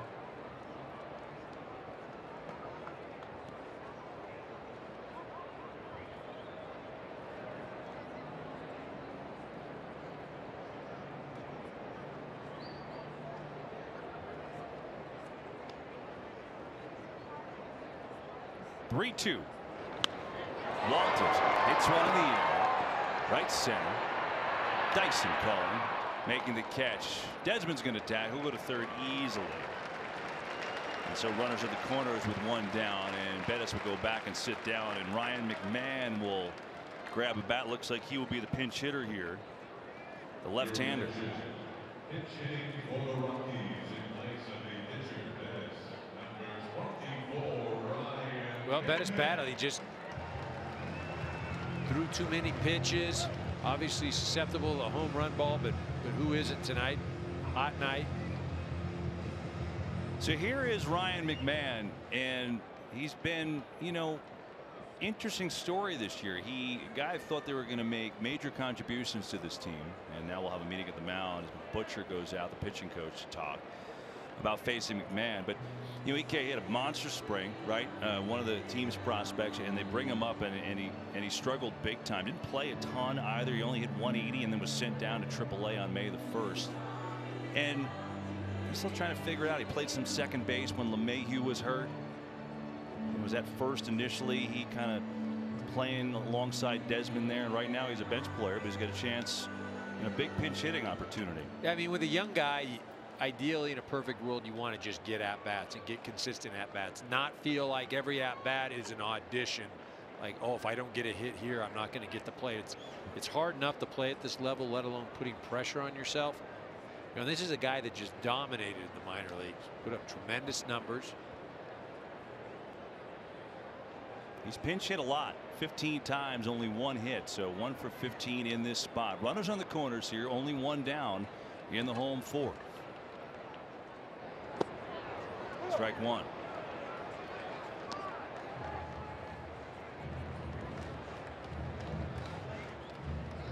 There is Desmond, who started off the inning with a walk. He's on third. Cuevas 2 for 2 tonight on first.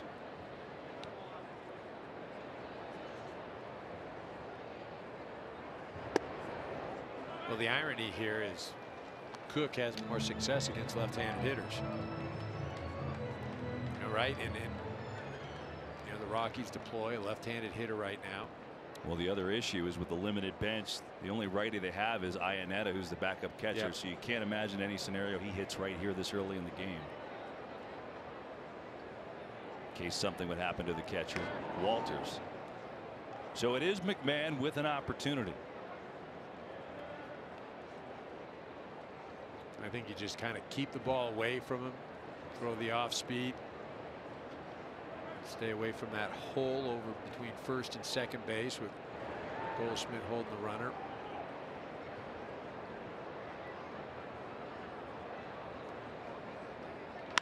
McMahon to center. Dyson drifting back, and he's back there to make the catch, but that's plenty good for a sacrifice fly RBI. So well done by Ryan McMahon. He gets the run home, and we're tied. Well, McMahon does a nice job of taking that pitch away and driving the heck out of it. Dyson, I'll tell you, the way he went back on that thing, it looked like he had a beat on it the whole way, and he did. He just looked smooth, and then jumps at the last minute just to catch it. I mean, this ball, when he first hit it, I thought this thing was going to probably sneak out. I mean, he scorches this thing. You see Dyson's got a beat on it and then just kind of jumps at the last minute like he's got it read all the way. That's an uh-oh jump. You know, casually on, he's so fast, and then uh-oh. Yeah. Quick leaping it up. Not out of the woods yet, though, is Cook, as the Rockies have tied it, but we go to the top of the order. It's LeMahieu who's at the plate. 1 for 2, a single in the first, and then Cook made a great play with his glove the last time up to retire him on a 1-3. We're all tied up again here at Coors Field.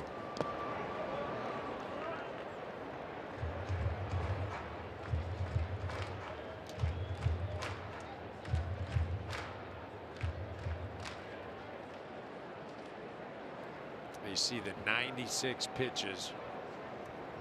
Really labored in that 4th inning. And then, of course, the Goldschmidt 3-run home run was the dagger. So the Rockies will go to the bullpen, but he'll be off the hook, tied at 5. That's foul. Hit hard by LeMahieu, who's among the best at going the opposite way.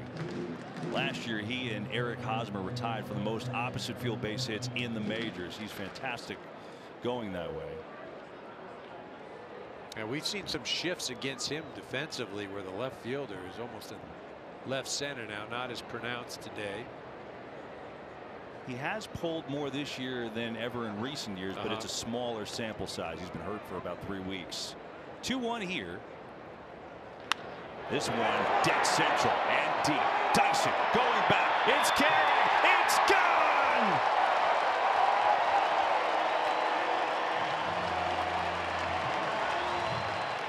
Forget opposite field. Forget pull. Deep to center and a home run for LeMahieu, and the Rockies take the lead.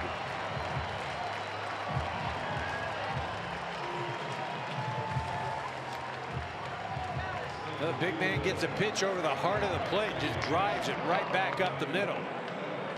Except he did it about 425 feet.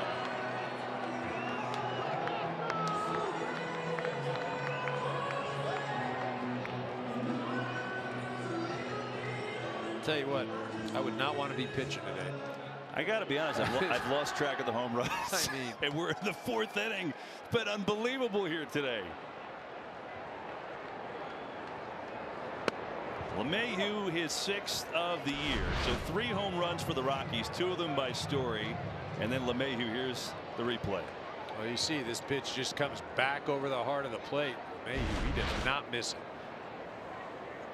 6 home runs in this game. Had to count it up. So here's Cook. Come on, stay in the yard. No. How's Bettis feeling about this? pretty good. By the way, for LeMahieu, his first home run since April 15th. Again, a little misleading because he did miss time 2 separate stints on the DL. So how many we got 6 home runs over. How many home runs do you think we finished with today? Okay, we're only in the 4th. We're 10. We're getting to 10. We're going 10. I'm going to say 10. I'm going to go the over under is 9. We could get there. For those of you scoring at home. Blackman back up the middle. Court, another nice play with the glove. And that will be that. However, it's been a seesaw battle. DJ LeMahieu crushes one to center. 2-run home run, and the Rockies back in front.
Six home runs. DJ LeMahieu hit the latest one, a 3-run inning for the Rockies, and so we go to the top of the 5th.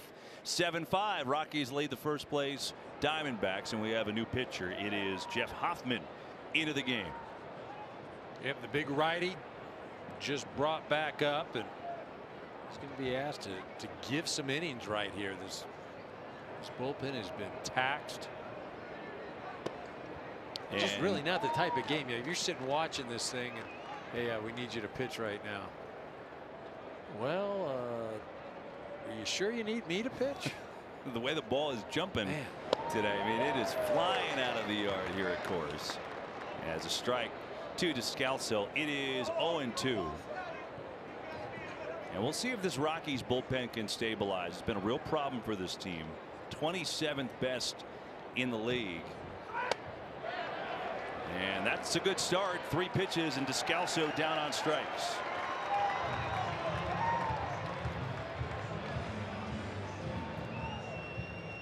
Earlier today we showed you some of the Rockies players in their Little League pictures. Well, here's some of the Diamondbacks players in their Little League pictures. Well, Robbie Ray looks serious. I mean, he means business. Peralta is on the left. Looks like he's squaring to bunt. He's not bunting here, I can tell you that.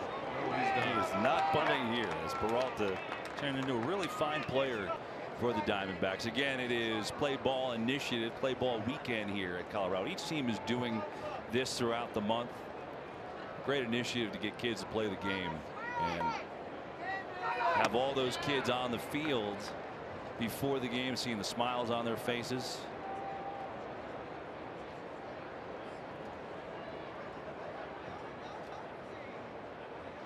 Peralta is 1 for 2. And count is 1-2. Nikkei, you talked about giving innings, trying to help this struggling Rockies pen. Well, Hoppin could do that. I mean, he started 16 games for this team last year, so he's got a starter's pedigree. See how he holds up.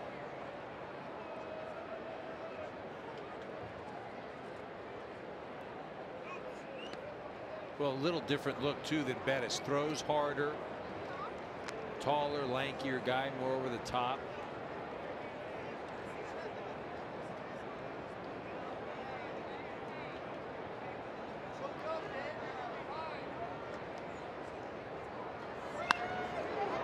Center, Blackman can't chase it down. It's a base hit. Well, we've been talking Little League here, and I think JP Morosi has found a Little League team in the stands. JP.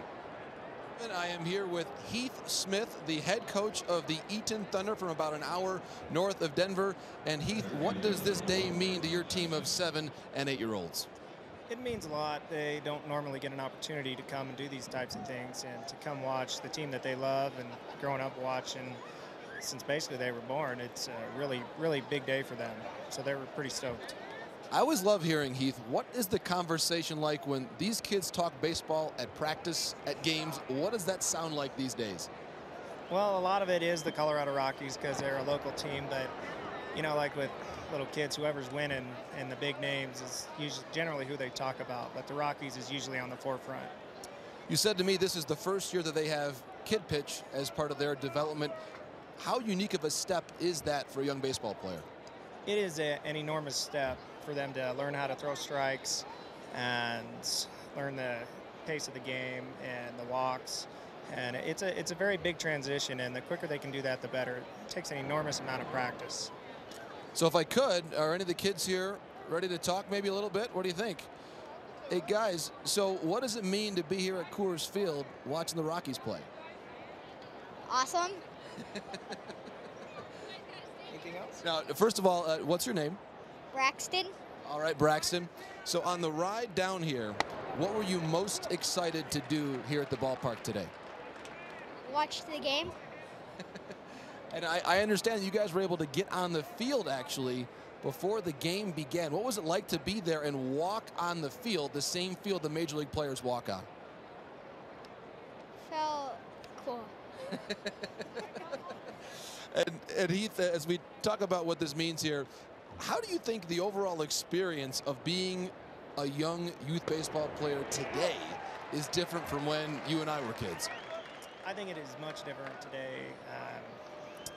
You don't see kids playing in the diamonds without a coach anymore, so it's definitely different. The game's very live and well. It's just a little bit different nowadays, where there's much more coach and parent involvement than there was 30 years ago. And it sounds like Eaton itself is a baseball hotbed and has been for a long time. Eaton is a very successful baseball program there. They've been very successful for the last 30 years, and we're trying to grow these kids up right so they can continue that trend. Heath, thanks so much for your time. All the best to you and the guys. The next game is Monday in Greeley, Colorado. We wish you the very best. Thank you, John. Kevin, back to you. Happy to tell you that JP will have the trade deadline rumors for Eaton as well. I hear they're going to be very active at the deadline. JP, thanks. Braxton making his TV debut. I love it. Here's Dyson with a runner on. Tapper. Hoffman off. Gets off the mound. Makes the easy play. Runner advances. Peralta goes down to second base, but there's 2 down. And that'll bring up Nick Ahmed, who's had a great day so far. He has crushed 2 balls, one for a home run and the other a scorching double. Yeah, Ahmed started that last inning with that double, and later Goldschmidt ends up hitting that big 3-run shot. How about the shortstops here today? Story and Ahmed, 4 for 4, 3 home runs. There's Story. Ahmed known for his defense.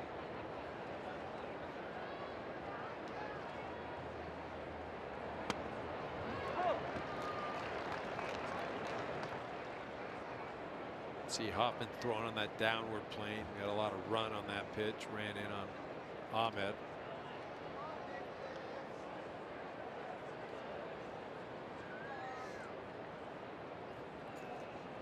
Hoffman 6'5", 225 pounds. He's a big guy. 0-1 to count here. Broken bat to short. Shortstop to shortstop. Story makes the play, inning over. Nice job by Jeff Hoffman in his first inning of relief. Diamondbacks strand a runner halfway home. 7-5 Colorado.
Tonight's broadcast is brought to you by Boost Mobile.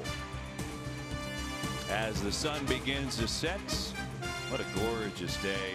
Hot though here in Denver and the surrounding area today. This ballpark is pretty. I mean, you go up high enough, second deck, upper deck, you can see the Rocky Mountains out to left and left center. It is just fantastic. And if you're a hitter, you really like it. 6 home runs here tonight. Arenado has been the one not to join the party, though. A double play and a couple pop-ups, and he starts the home 5th with a pop-up in foul territory to Goldschmidt. 1 down. Yeah, just like last at-bat, too, offering at the first pitch. And last time he flew out to center. This time pop-up to Goldschmidt. But that'll bring up Trevor Story, who's been awesome. 2 home runs, both 2-run shots, both with 2 outs. And, the thing about Story, and EK, you've been talking about him a lot today, and, having to be the guy, the next guy to really step up, and he's got the ability. I think one thing that a lot of people don't realize with him is You know, his home run prowess is fantastic. So his 3rd year in Colorado, okay, including today, he's got 65 home runs from the shortstop position. That's the most of any shortstop in that time. I'm talking Lindor, Correa, anybody. Lindor is actually 2nd, 3 behind with 62, but you get the idea. Yeah, very athletic too. One of the fastest runners. Great shortstop. You know, if there's anything that you'd like to see him improve on, it's the contact rate. Right. Well, because last year he had 191 strikeouts, which led the league, and then this year coming in, he was leading the league again in that department. 75 this year.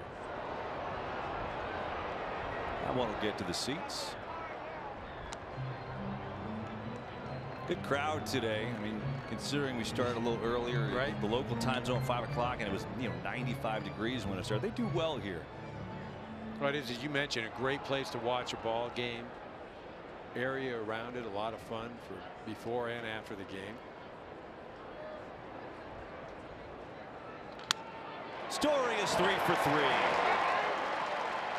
Writing quite the story today. What a night. Game break time. Let's go back to LA and check in with Mike Hill.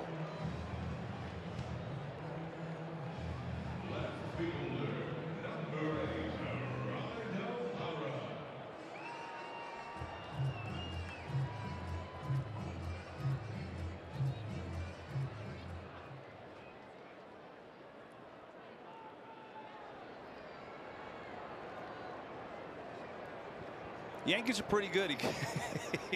Look at that division. Yankees and Red Sox. You know, the only shame in that is one of those teams is going to be a wild card. I mean, that's the best record in the league, but I'm just talking the top of the AL East, Yankees and Boston. Seattle has been a huge surprise. They've won 21-run games, believe it or not. That's unheard of at this point. Yeah, really. And credit Jerry DiPoto for going out and making that trade to acquire Denard Span and Colomé, shore up that bullpen. And you know, the scary thing is one of those teams, the Red Sox or the Yankees, they're playing a wild card game. I mean, it's going to be a one-shot deal. When you're talking, I think anybody in baseball will tell you that, you would argue they're in the top 3 right now. You know, there's a team on that, or that was not on that list, that outside of those, the Red Sox, Yankees, and Mariners, has the fewest losses, and that's the Cubs. Cubs won again today. They had some weather issues. Pirates 2-0. So they haven't played as many games as everyone else. Yeah. Yeah, I think the Cubs are playing a lot better the last Well, they're few playing weeks. a lot better. You look at their run differential. I mean, it's, it says everything that their record should be probably about 4 or 5 games better than what it is. Yeah, I think the only question with the Mets on the other end of that update from Mike Hill, who have just fallen apart after an 11-1 start, it's just a matter of, are they really going to sell, right? Are they going to get rid of their big-time pieces like a DeGrom? Or bad news for them is Cespedes today came out of a rehab game, hurt himself again, so that would be certainly a tradable piece, but not if he's hurt.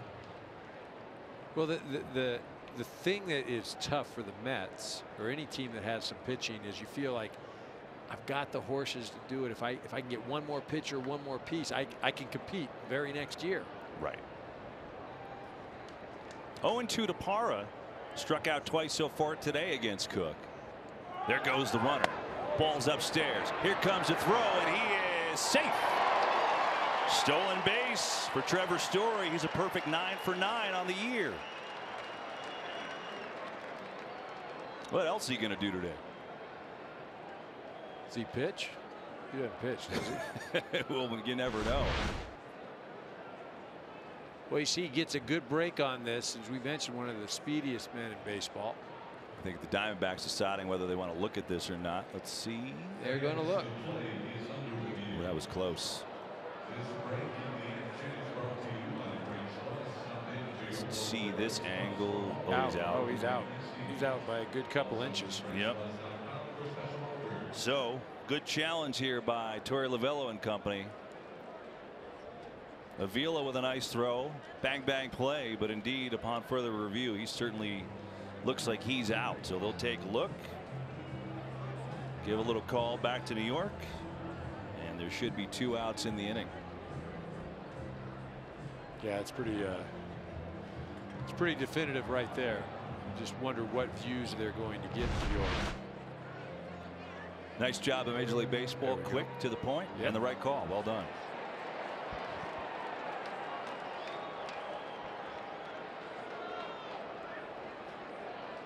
You know, I think when you see a replay like that, then you're like, all right, it works. For me, Right, it's when you take the 5 minute, you know, that's just too much. But that's well done. Looked at 1-2 replays real quick. Right Boom, call. out. Yep. 1-2 to par. We resume, and stays 1-2.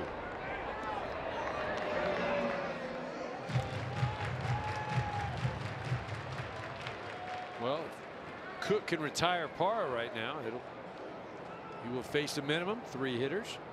Hadn't done that yet in this ball game. 89 pitches for Matt Cook thus far. Para to right, and it hung up there long enough, and Jay is there to catch it. So 1-2-3 inning essentially. Story got the single, a race on the steal. You get the idea.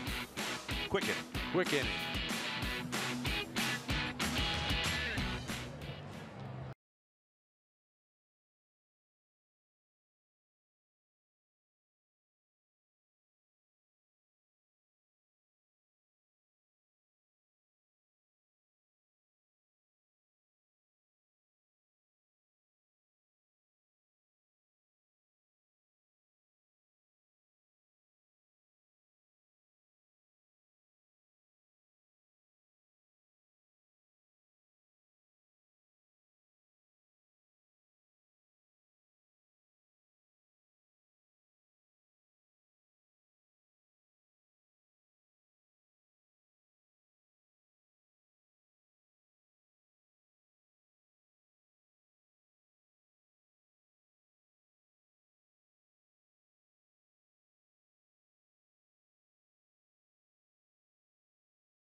Tonight's broadcast brought to you by Geico. 15 minutes to save you 15% or more on car insurance. And by Chevy. Chevy has earned J.D. Power Dependability Awards for cars, trucks, and SUVs. So glad you could join us tonight from Denver, Colorado.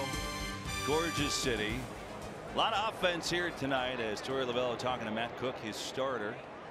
And we've got a 7-5 game. It's the Rockies in front as we go to the top of the 6th inning. 8, 9, and 1 in the order. Avila, the catcher, is leading off. Second inning of relief for Jeff Hoffman.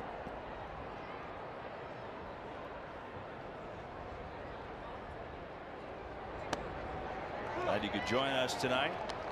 Eric Karros, JP Morosi on the field, our entire MLB on Fox crew. John Moore, our director. Aaron Stoikov, our producer. Mitch Smith on the stats. I'm Kevin Burkhardt. Fun night in Colorado.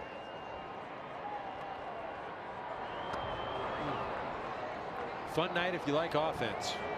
Seen a show so far tonight. Paul Goldschmidt, Trevor Story.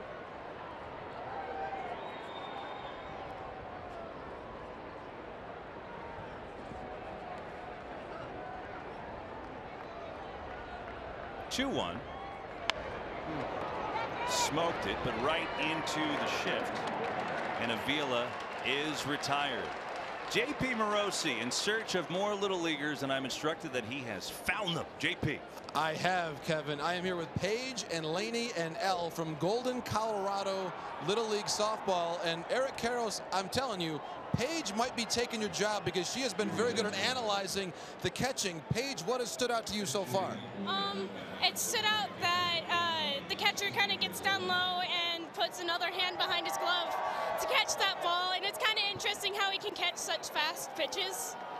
And then the transfer to be able to throw to the bases, right? Yeah, I'm having a hard time throwing to second, but as I watch him throw, maybe I might get an idea of how to do it. Excellent. And Paige and Elle, Kevin, my understanding is they are part of the battery for the Golden Colorado softball team. What have you been observing here, the way the pitchers and catchers work together in this game that you're taking away?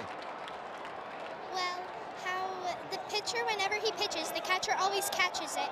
And then whenever the catcher throws back, the pitcher is always focused on where the ball goes. Exactly. And Elle, how about you? Well, the pitcher usually pitches better pitches to the catcher, which would help with my catching, and the catcher always does good throws back to the pitcher. You bet. And Kevin, one last question here for Paige. Paige, how would you describe how many days a week you play softball and how much fun you have being here with your teammates? I have a lot of fun going to things like this with my teammates because you get to like meet your teammates, because usually if you're playing a ton, you don't really get to spend time because you're focused on working on how to focus on the plays and stuff, and it's kind of nice just to work on your team and stuff like that. The three of you have provided better analysis in this game than I ever will. And for that, I am grateful. Thanks to all of you for your time, and best of luck. Thank you. Kevin, back to you. I love it, JP. They were great. I mean, he really tried to take away something from the game. Walter's a good person to watch for the catching. I mean, he's great back there, so very observant. Well done. Cool to see all these kids in the game today on the field. Meanwhile, Chris Owings was the pinch hitter there for the pitcher Cook, and he struck out. So 2 down, and now it's John Jay. And you know, JP going around talking to all these little leaguers. EK. JP, I know for a fact, was a dominating little league player himself. As a matter of fact, we have proof. An intimidating photo of JP in his little league days. Oh my goodness graciousness. Look at that. I hate to see him on the mound, huh? If I had to face JP. Look at that. I believe we've closed JP's mic so he can't defend himself from that particular picture. That's great. I love it. That's got media guy written all over it right there. Great. He did a great job. You can tell JP is a father of 3, right? Handling those kids with care. Well done. 2-2 the count to John Jay. As Hoffman's come in here and really settled things down from the pitching perspective for the Rockies. Ranging over LeMahieu. He's got goal over there. Makes the play. 1-2-3. Hoffman looks good out of the pen. We go bottom 6. Rockies up on the Diamondbacks.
host the Mets and Marlins on a 7-game homestand. Come see Blackman, Arenado, and Story in action at Coors Field. Get your tickets now at Rockies.com.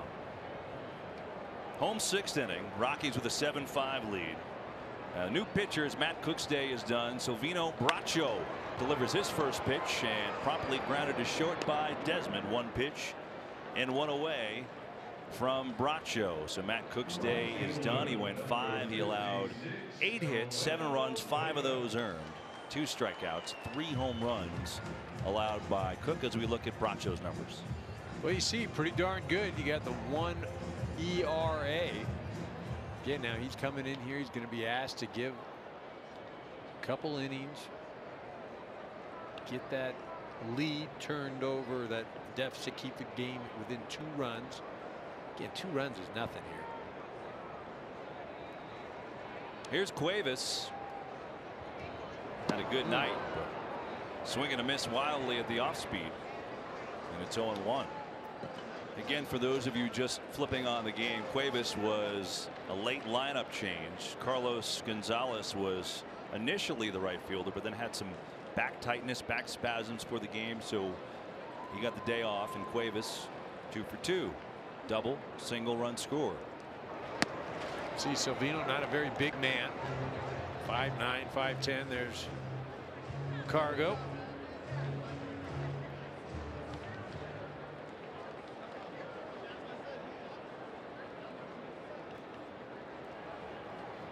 Tony Walters, is he real close to home plate in the on deck circle, or is it just me?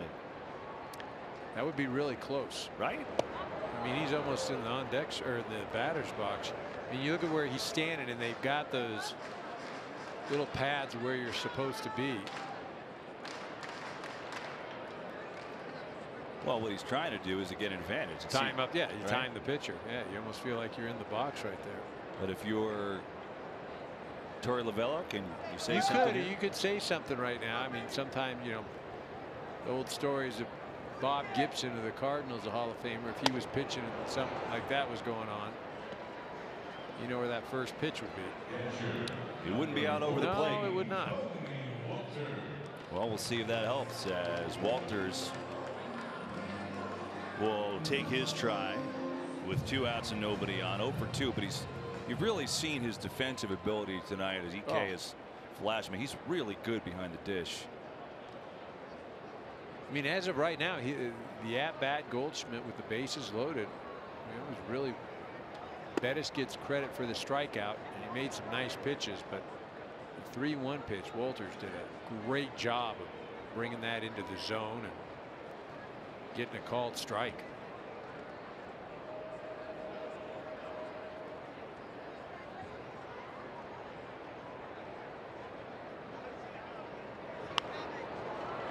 By the way, Jeff Hoffman, the pitcher, is on deck, so he's come on and had a really nice 2 innings. Nobody's warming in the Rockies bullpen, so looks like Bud Black has every intention of staying with him, even if Walters were to get on. Well, he's got to, right? I mean, he's retired 6 of 7. The Rockies haven't enjoyed a lot of success out of the pen lately.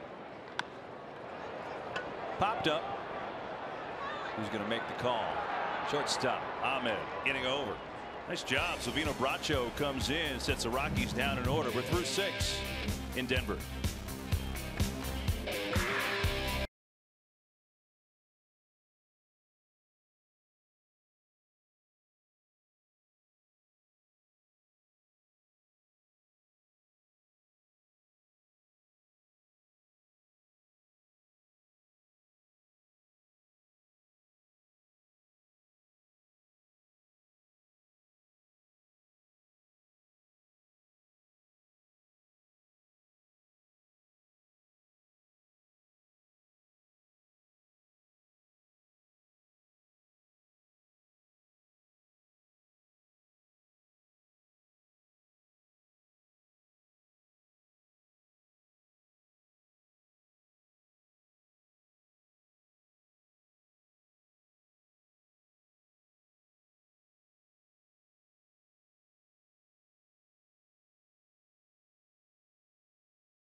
2018 FIFA World Cup is coming to Fox and FS1 with every match live and over 300 hours of coverage. The world's biggest sporting event just 5 days away right here on Fox and FS1. Look forward to it from Russia.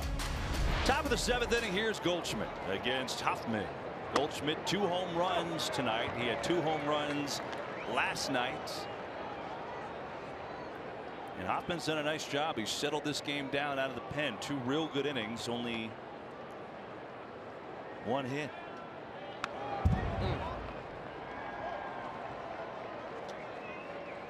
You know, the puzzling thing of Goldschmidt, just watching him this year and looking at the numbers, he's just really struggled off the right-handed pitching. You know, coming into today's ball game, he was hit 205 and slugging percentage of 360. Now that obviously going up. But this is a guy that's hit close to 290 in his career against right-handed pitchers and slugged over 500. Again, though, it just shows you the confidence, and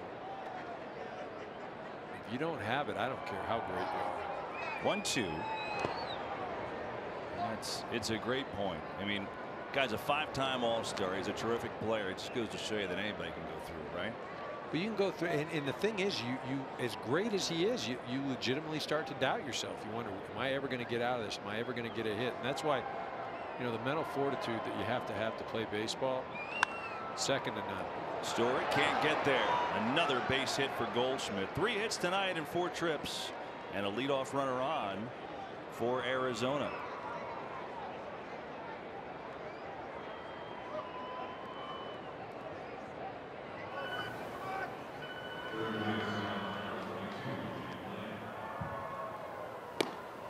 Warm-up action. Jake McGee for the Rockies. And here's Lamb.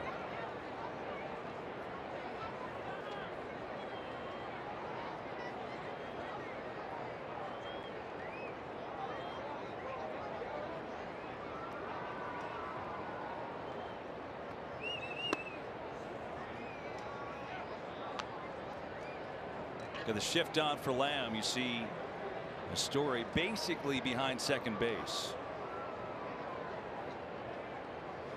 You always like to see, though, in this situation, what happens when a ground ball is hit between the shortstop and second baseman and they both decide to go after that. And then you've got nobody at second base, because again, the shortstop is playing basically right behind second. So if he has to go to his left, you know, while the shift may answer or solve a lot of issues, it also creates some.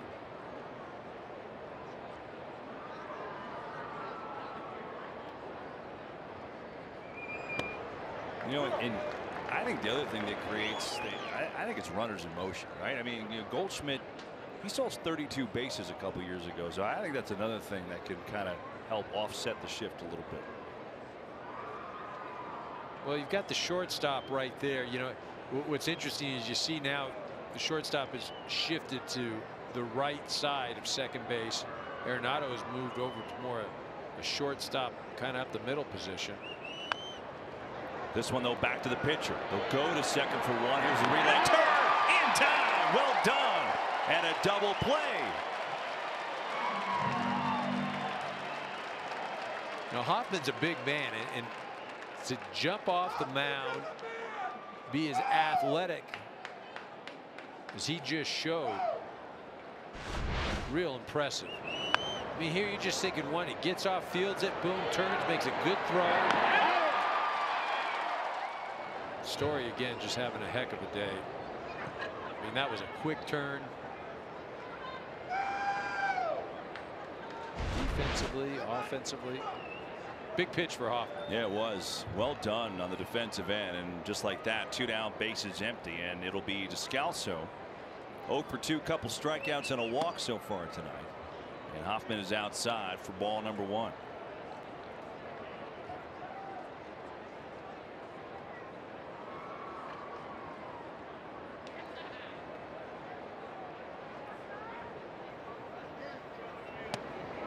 Two 2-0.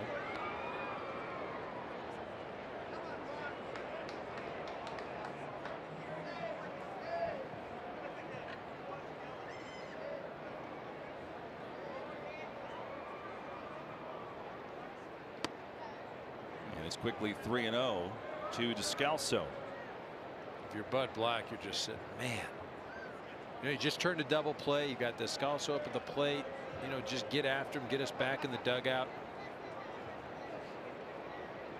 I just hate to walk guys in this ballpark. And a 4-pitch walk. We saw McGee warming the lefty in the pen with Peralta coming up. I wonder if Bud will make a switch. It should looks like your answer is coming. And the pitcher leads off the next inning, so we'll see what Bud Black does here. Remember, playing with a shortened bench. He's got 2 on the bench. Pitcher leads off the next inning. Looks like a double switch to me. We'll take a break. We'll sort it out here. Change in Colorado. Hoffman's day is done.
Lefty. He'll go in the 7th.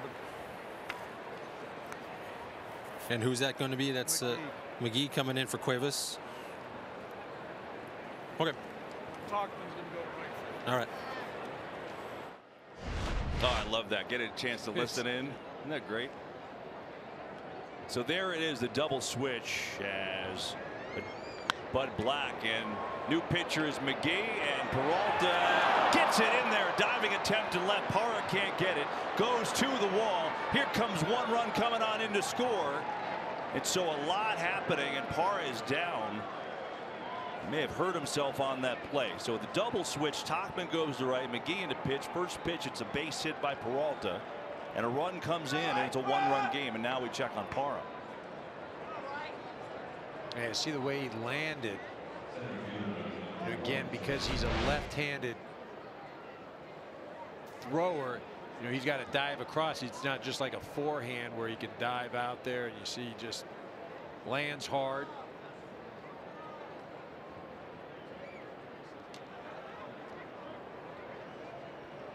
Really didn't have a shot at it. Again, maybe if he's a right-handed thrower, may have a better shot. So David Peralta 3 for 3 with that RBI, and the tying run now on second base, and it's up to Dyson. There's McGee. Didn't get a chance to show you his numbers.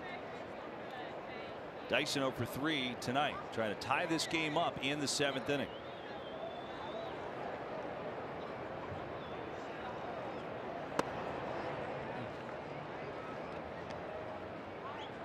McGee is a guy they gave big money to. Spent so much money on this bullpen. He got a 3-year, $27 million deal.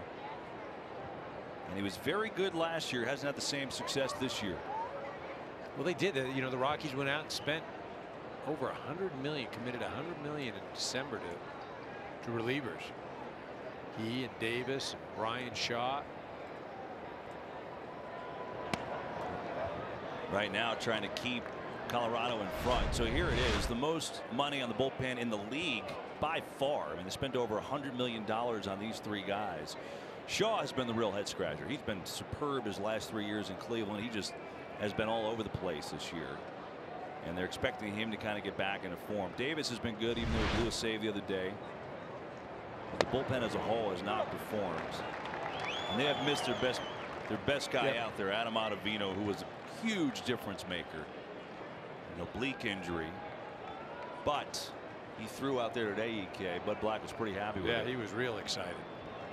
So maybe if things go well, next week or so you see Ottavino back. Right now, though, it's all on McGee. 2-2, 2 outs, tying run at second.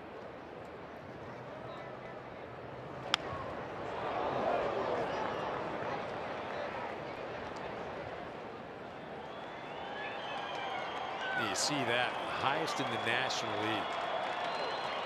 40% of inherited runners score.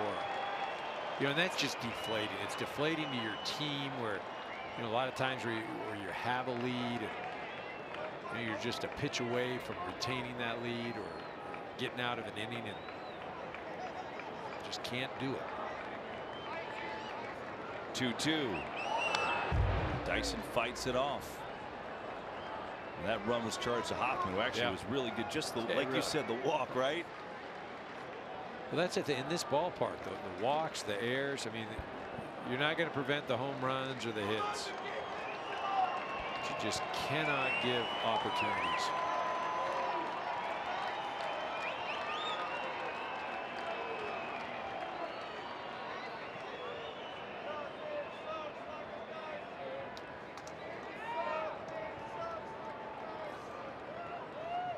Two, and the count goes full. I feel like I've said that a few times today. You have, right? Ahmed's had a great day. He's got a home run and a double on deck if it gets that far.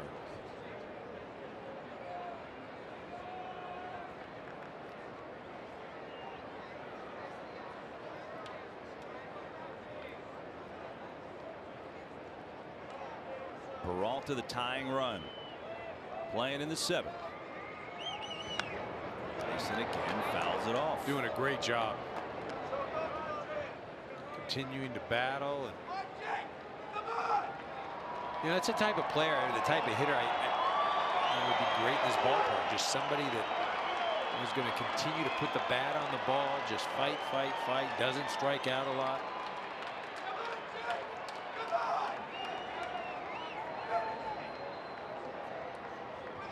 Jay and Descalso. 9th pitch of the at bat.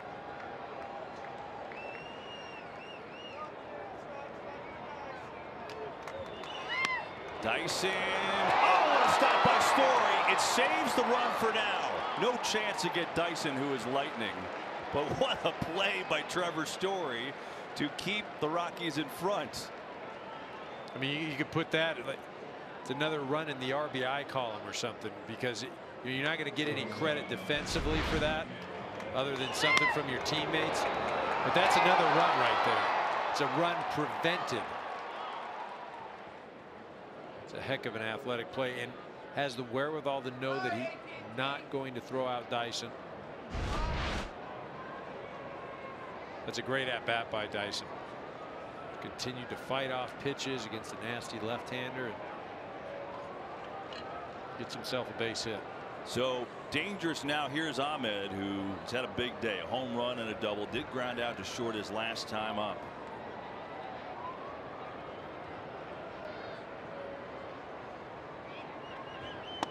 Big swing and a miss. 97 from McGee.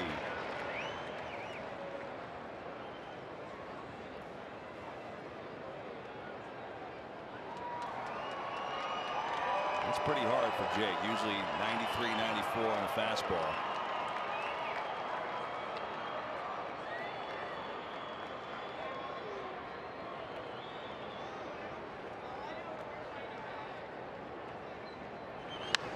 Ahmed lifts one in the air to left. It is playable. Inning over. And so McGee bears down, gets the job done. Diamondbacks get a little closer within a run.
Tonight's telecast is sponsored by Marvel Strike Force. Download now for free from the App Store or Google Play Store. And by Hankook Tire. Chase down your passion, never halfway.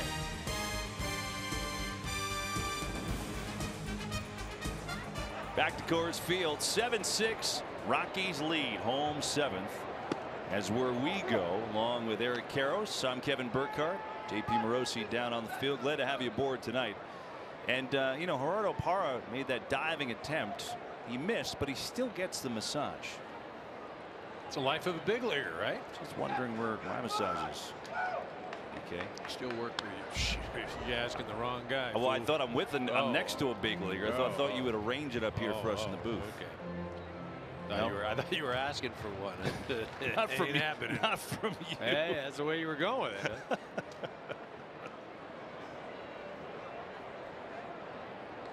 Mike Tauchman is the hitter. A lot happened, but he came in that double switch, playing right field now. So this is his first at bat.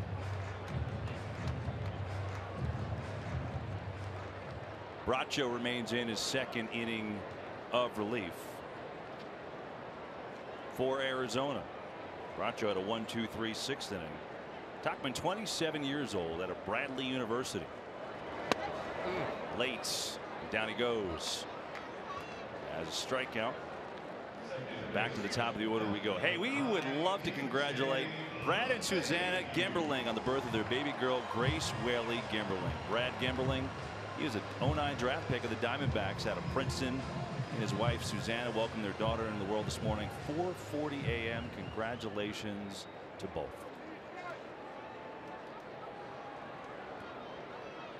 Here's LeMahieu. Hit a 2-run laser to center for a home run, his 6th of the year. At back in the 4th inning in his last at bat.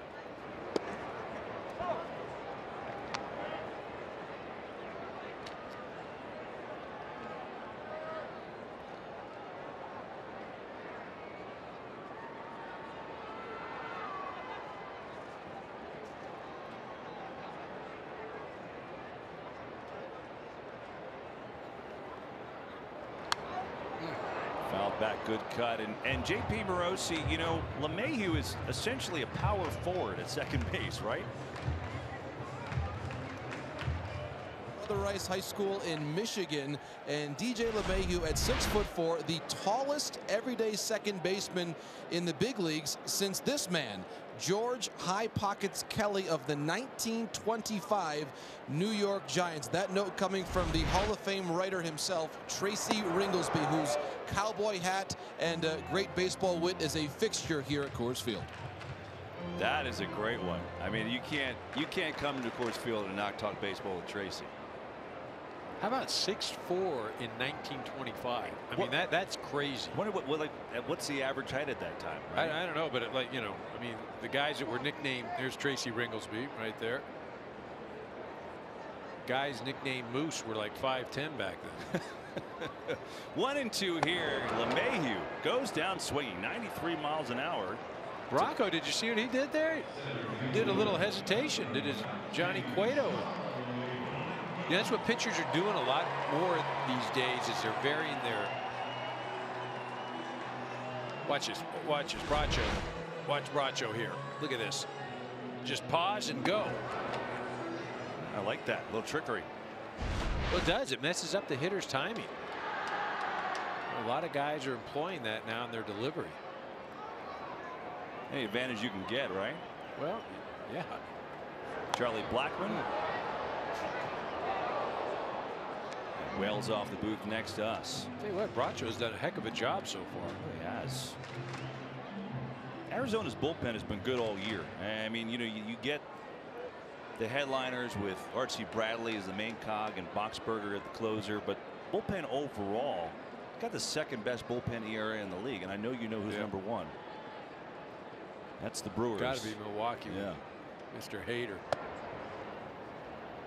So I think it's kind of a quiet area of their team that most people don't realize. They've just been solid. I mean, I think you know about the back end has been good, but overall,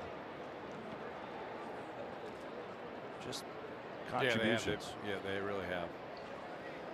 There's Archie Bradley. Maybe see him tonight. We'll see.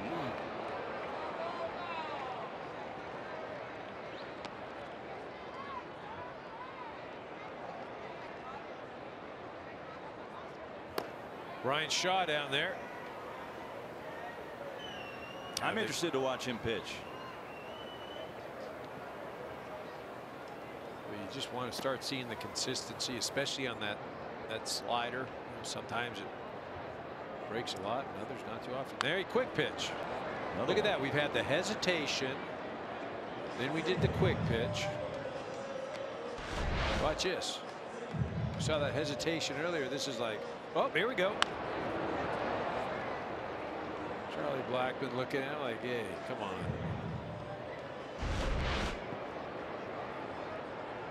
I mean, as a hitter, you can't stand it. It's hard enough to hit up there. You know, give a guy a break. Let's just pitch with normal timing. Well, it worked. Yep. Some 2 innings of work for Bracho. 4 strikeouts. He struck out the side. We're through 7. Rockies by 1.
in Colorado. And so we will take another break and be back. Looks like Brian Shaw is coming in.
Okay, so top of the 8th inning, and what happened is Jake McGee was set to start the inning.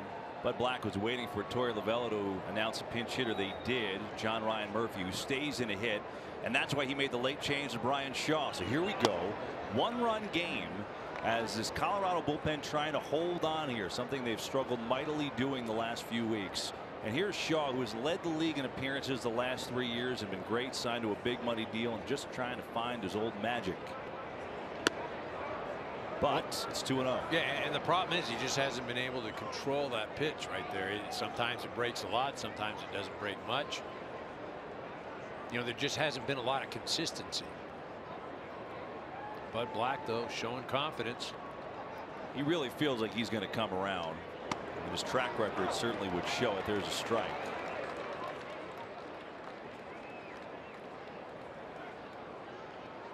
Ketel Marte is another pinch hitter on deck with the 9 spot, the pitcher spot due up. There's Bud. Murphy to right, falling, and it falls in. So Shaw comes in, gives up a lead up single, and that's the tying run on plate, on the bases, I should say. As we remind you to watch every out-of-market regular season game live or on demand at home, in the office, or on the go with MLB.tv. Your subscription includes MLB At Bat Premium, allowing you to watch live baseball on your favorite devices. Blackout other restrictions apply. Visit MLB.tv for details. So a pinch hit single for John Ryan Murphy. Here's Ketel Marte, who did not get the start today. And there's a strike. You know, that last base hit too was shot. Just one of those things where anything that can go wrong. He's not getting any breaks. See Marte up at the plate. You know, we got a little something going on in the field. Yep, we're just going to wait for that to get cleaned up. So Marte, they're waiting for consistency from him, but check this out. His last 8 hits are all extra base hits. Yeah, pretty impressive.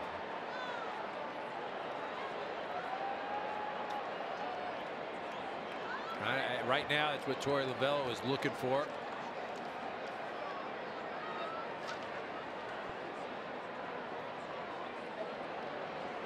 You know, maybe in a different ballpark, maybe a bunt situation.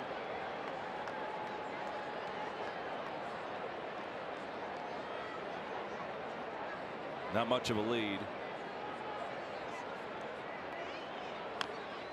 Left side, Arenado, no foul. How about that? Yeah, he didn't. Arenado, he just barehanded that thing.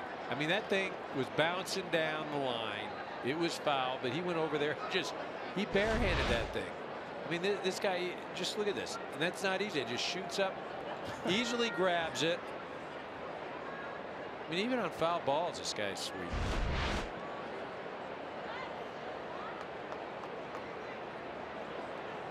Shaw looking for a strikeout right here. 0-2.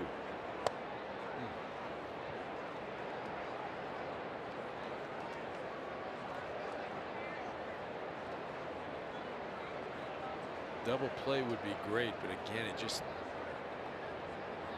gave up the last base hit. Where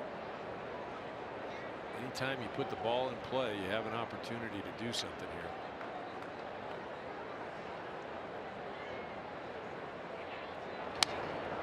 Shaw off the mound, bobbles, has to recover, throws, and he throws it away.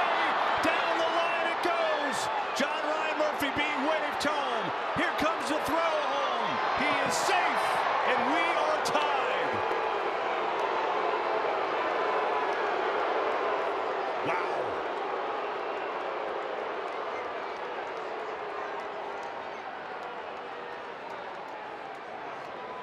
Well, I just got done saying it. You know, the base hit that Murphy had, it's one of those things where Shaw is out on the mound, and it was a good pitch. Ball wasn't hit all that well. It's a base hit to right. He's like, man, anything I do goes wrong. Well, here, same sort of thing. You know, first he doesn't field it cleanly, and then he compounds the situation by throwing it away. They're going to score a double error on Shaw, and they should, because he had easily the one out if he gloved and then throws it away, and that allows a run to come in and score, and it gets Marte all the way to third. I mean, you know, and the thing is, again, if it hadn't been going so poorly for Shaw and he wasn't just trying to make something happen, he would have just picked that ball up and eat. But instead, kicked the ball, and instead of just, okay, I made the mistake, he compounds things. Now, here we go again. The Rockies bullpen, it's a 7-7 ball game. I mean, watch this. So, boom, that's it. That's first mistake. Now, just eat it. And he knows. Back to the top of the order, and chance to take the lead. The infield comes in. Walters. He's just so good back there, keeping that close. So think about this. The Rockies' last 6 losses, 5 times they have blown a late lead. 5. Well, and there's nothing more demoralizing than coming from ahead to lose, because that is something that, you know, you've got the game there, you feel, and then it's just a kick to the midsection. That number says it all. You know, the reality is, if you know the team that spent over $100 million on their bullpen, right? So you figured this would at least be good. You know, there's always times when guys are struggling, but like, this team could easily be 7 games over 500 right now. Right. If they would just hang on to the games they're supposed to. It's a whole new game now. Diamondbacks trying to take the lead. Jay is down 1-2. Well, you got to give a little credit too right now to Arizona. They've held the Rockies scoreless the last 3 innings. Cook finished off the 5th. Bracho's been great. Bracho, yep. But Shaw comes back to get Jay. Not out of the woods, as Goldschmidt will come to the plate. I got to walk him here. I really do. I got to walk him. Yeah, you have to, right? You can't pitch to well, him. look, the thing about this ballpark is you don't even want to walk guys. But in this situation, with as hot as he is, you know, now you put the double play in order.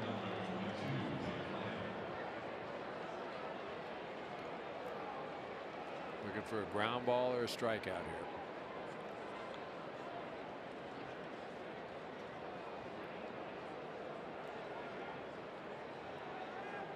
Paul Goldschmidt, 3 hits today, 2 of them home runs.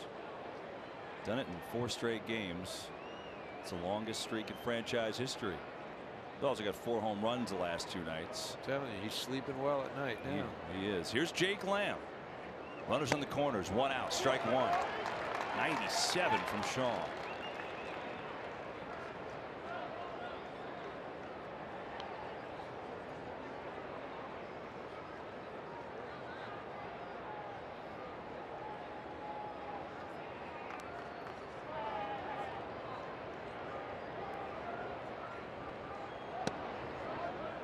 Great as that last shot of the sun.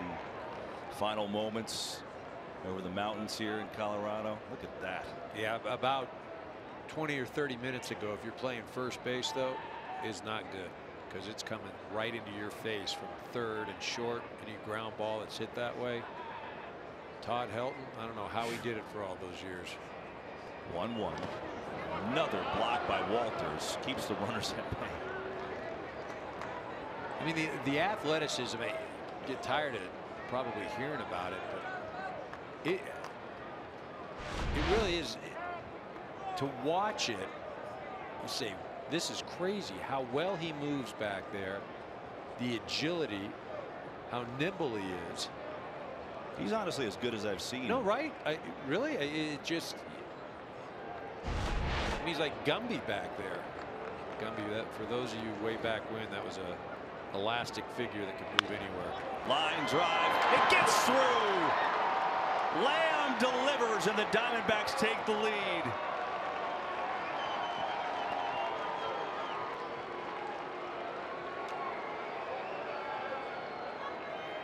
And the nightmare for Brian Shaw continues.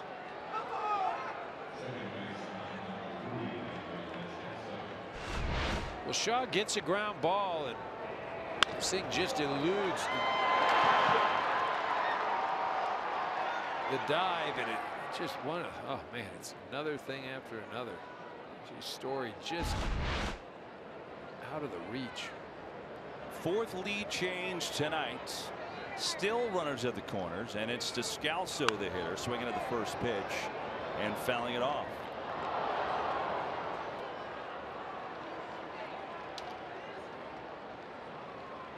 When you look at Shaw, we told you about those years in Cleveland. To give you an idea, those 3 years in Cleveland when he led the league in appearances each year, when Terry Francona relied on him so much, he had a 3.2 ERA. This year, coming into tonight, he was a 6.9, and it's going to go up. And that just doesn't make. It's one thing for a guy to go through a slump. Doesn't make sense just based on his resume. Well, it doesn't, but I'm going to say it. This place has ruined many a good pitchers. It really has. And so you start, you know, look at these are some bad breaks right now that he's had, but then you start getting into confidence issues. And until you've played here or gone through it, you know, you can say, oh, it doesn't really matter. Oh, it doesn't. But all of a sudden Shaw's a bad pitcher? No, Shaw's not all of a sudden a bad pitcher, but his numbers say they are. Well, I think you saw the confidence, right, with that play that he tried to make, that absurd play. He had no play there. Well, look at when you start struggling, you start forcing things, you start thinking that nothing is going to go right. Descalso. And it's 2-2. Well, there's just last year and this year. I've been talking about those 3 years in Cleveland, but that's plenty of sample to give you a thought. It just hasn't worked. He's trying to figure it out, but in the meantime, the Rockies have blown another lead late. Descalso goes around. Out number 2. I mean, when you think about it, look at it. There was a ground ball up the middle that hit that Murphy had to right field. I mean, it was kind of just fisted out to right field, and you know, Tauchman has to play deep here. That ball may not be a hit normally. The misplay on the bunt. It's not like Shaw's getting banged around. Needs one more out to get out of the inning without any further damage. It's Peralta. And it's 1-0. Peralta, 3 hits tonight. RBI double last time up. He's just turned into a really nice player for Arizona. He was a former pitcher in the Cardinals system.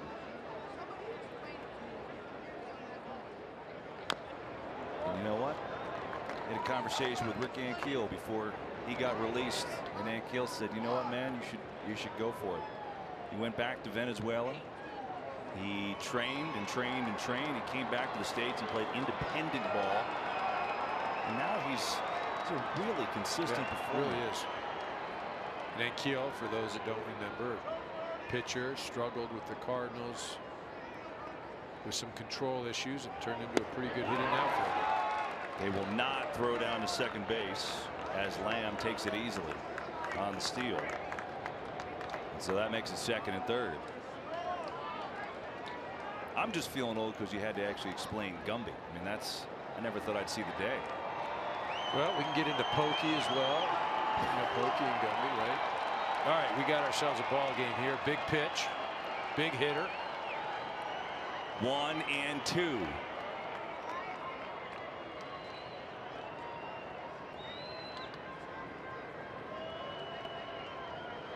Peralta waits. This one right side gets through. Peralta delivers again. 1 run is in, and so is the second. And adding salt to the wound is David Peralta.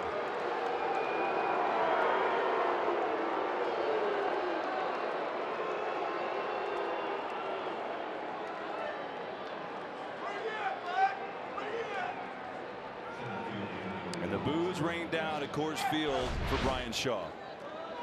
Peralta does a nice job right here. Pitch on the inner part of the plate. Shoots it into right field.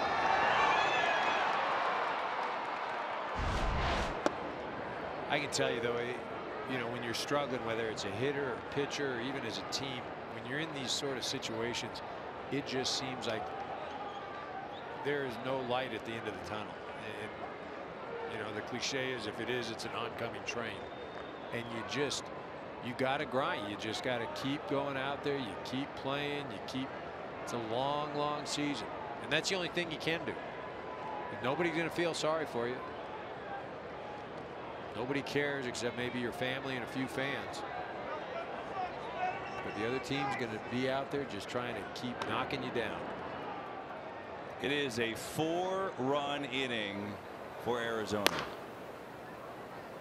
Brooks Pounders is warming up, but the damage is done. Look, there's still a long way to go. We know that in this ballpark. It's far from over, but it's been a nightmare inning for Shaw. And I guess if you're, what can you possibly do as a manager? I mean, when you have literally the entire bullpen going bad, how do you possibly change it up? Right, you just got it. You've got to stay positive, and at the end of the day, nothing is going to change anything until, as a pitcher, you go out and get some outs. When you're in a slump as a hitter, nothing is going to change until you get some hits. You can have all the pep talks, all the film sessions, all the, hey, you're good, you're going to bounce out of it. Hey, keep going, buddy. Hey, pal, all that doesn't mean a thing. And it's like I said, when you're going through it as a player, it's almost paralyzing. Meanwhile, it's 3-0 to Dyson, and he walked him off 4 pitches, and I have to think that might be it.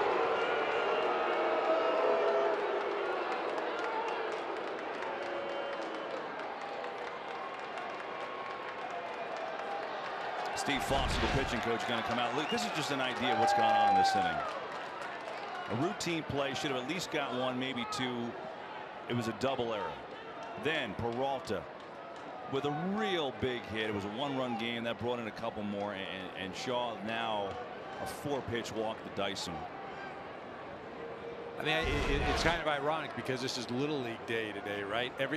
All the kids are here, and that's, look, at the end of the day, the game is fun. But at this level, and with what's at stake, I'm going to say it's a man's game. It's a man's game, and it's not oh, hey, just go for fun. And it can bring you to tears. It really can. It is not an easy game to play, and it is stressful as heck. Shaw still trying to figure it out. Still trying to figure it out and just get out of this inning. It's Ahmed with a hard shot foul. Diamondbacks have batted around in this 4-run frame. 2 down, 10-7 lead.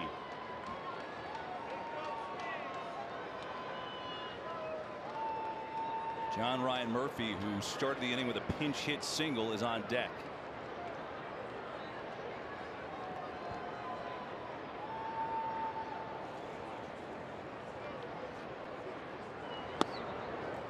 One and one.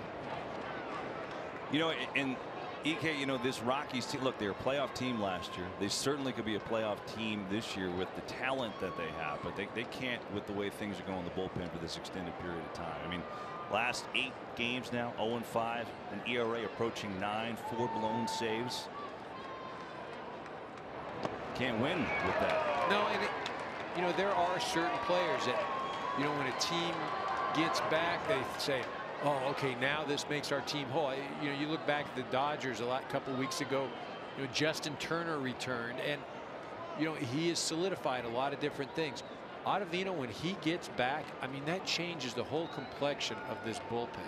And, you know, you say, well, it's just one guy, but that one guy changes everybody else's role when they're used, pushes the guy back. You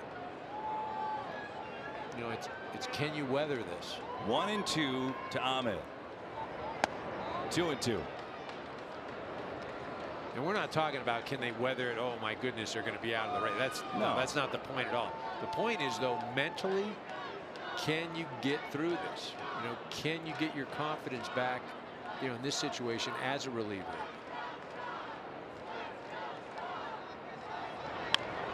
Listen, you just saw a month of May where the Diamondbacks hit, what, 200 and were abysmal, right? And yet here they've righted the ship in June. So it's a long year.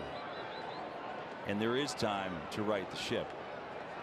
But going through that period, like I said, it is paralyzing. It just feels like it's never going to end. You can't do anything about it. You know, but you know eventually things will turn. 2-2. And it's 3-2. Diamondbacks came in today with a 1.5 game lead in the NL West over the Rockies, Dodgers, and Giants. Giants lost earlier today in Washington. Dodgers playing the Braves tonight. Atlanta has a 3-1 lead in the 4th inning of that game.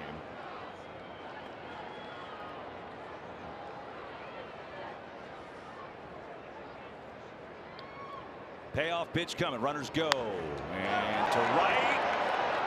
Fair ball. 1 run is in. Another run is in. It's a 6-run inning for the Diamondbacks.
Cast is brought to you by Geico. 15 minutes can save you 15% or more on car insurance. And by Charles Schwab. Own your tomorrow. Back here in Denver, along with Eric Karros, JP Morosi on the field. I'm Kevin Burkhardt. It has been some inning for the Diamondbacks. 6 runs in the 8th off of Brian Shaw, and still not done. Shaw's night is over. Brooks Pounders coming in trying for one more out here. And the Diamondbacks have batted around. It's a 10th hitter to the plate. This is the guy who started it, John Ryan Murphy, with a pinch hit single to start this whole crazy inning off. So it's Pounders with the ball now for Bud Black's crew. I mean, this game is crazy. Not just this specific game, but the fact that Arizona could go a whole month of May and struggle like they did offensively and then look like they do tonight. Finally, the inning is over, but not before the Diamondbacks go nuts. 6 innings, and they take a 5-run lead. 6 runs, I mean.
Boost Mobile. I would say that Paul Goldschmidt has flipped the switch.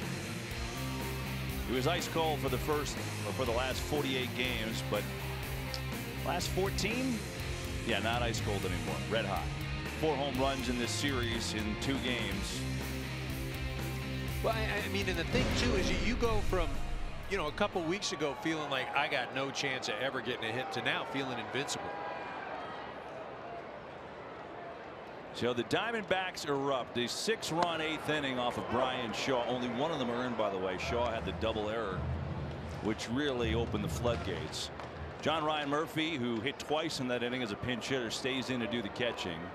Archie Bradley in to pitch against Arenado, and to second base, and 1 away. So we get a new second baseman in the game, Ketel Marte, who pinch hit in that inning, will stay in, and he stays in the 9-hole there.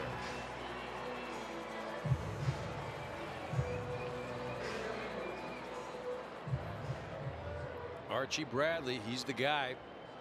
And use him in a variety of situations. You know, teams are starting to develop that one guy that you deploy in high leverage situations. You know, Hader is that guy from Milwaukee. Mm-hmm. Cleveland, when he's healthy, it's Andrew Miller. But Bradley, man, he could do it all. Meanwhile, EK, gotta love the effort from Silvino Bracho, right? 2 innings, 4 strikeouts. He was flawless, settling this game down. Well, and that's the thing too, is, you know, the Colorado offense has gone dormant for the last 3 innings. You know, haven't provided any type of offensive output, and you got to just continue in this ballpark. You just swing and swing and swing. You can't let up.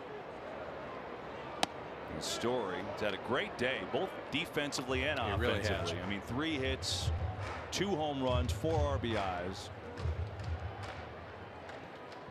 Made a heck of a play in the hole to save a run. 0-2. Story to right. Carrying is deep, but just in front of the wall.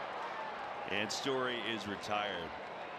Well, obviously the bullpen woes from Colorado playing a big piece here tonight again. But JP, kind of an interesting twist with this one, right? Right, Kevin. You think about the Indians and the backbone of that team that won the pennant 2 years ago. Shaw, Andrew Miller, and Cody Allen. Well, the Indians missed the old Shaw, Andrew Miller on the DL, and Cody Allen today took the loss in Detroit, giving up 2 runs in an extra inning defeat against the Tigers. That's a great point. Yeah, the Indians bullpen has been a disaster. They're the worst in the league, which is hard to figure considering how good they've been. So Shaw impacting both. Well, impacting both, and you know, one of those things that, you know, the opportunity looked better here. Meanwhile, Archie Bradley, dominating performance here in the 8th. 6 pitches, and that's that. We go to the 9th. Arizona leading.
We go to the 9th.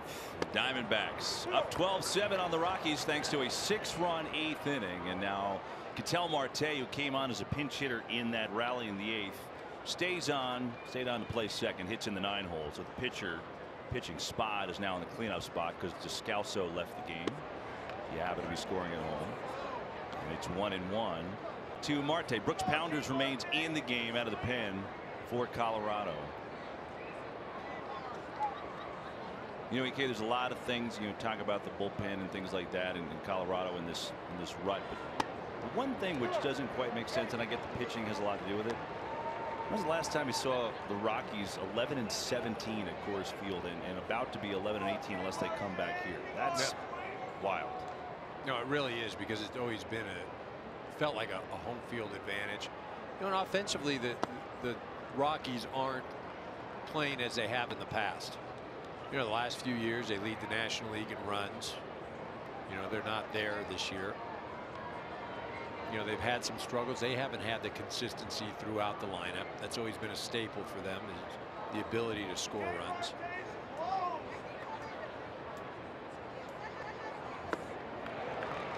Marte down on strikes.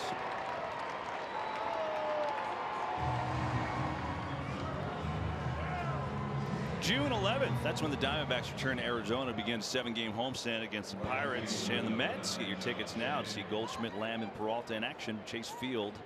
Just go to dbacks.com to do that. I mean, this Diamondback ball club too. I mean, it's put together well. It's got some great leadership. You know, Torey Lovullo. I mean, really the perfect temperament for being a manager. He's a player's guy, smart, knows how to handle himself. Spent many years in the minor leagues, managing and coaching, and then at the big league level. I mean, it's ironic because so many guys these days now, no managerial experience, boom, you're a big league manager. And you know, some of them have been very successful. Torey, I mean, he did it the way that it used to be done, where you just learned and learned and learned and have gone through the road. And that's one of the reasons why he was National League Manager of the Year last year in his first year. He was so beloved in Boston by the players as the bench coach under John Farrell.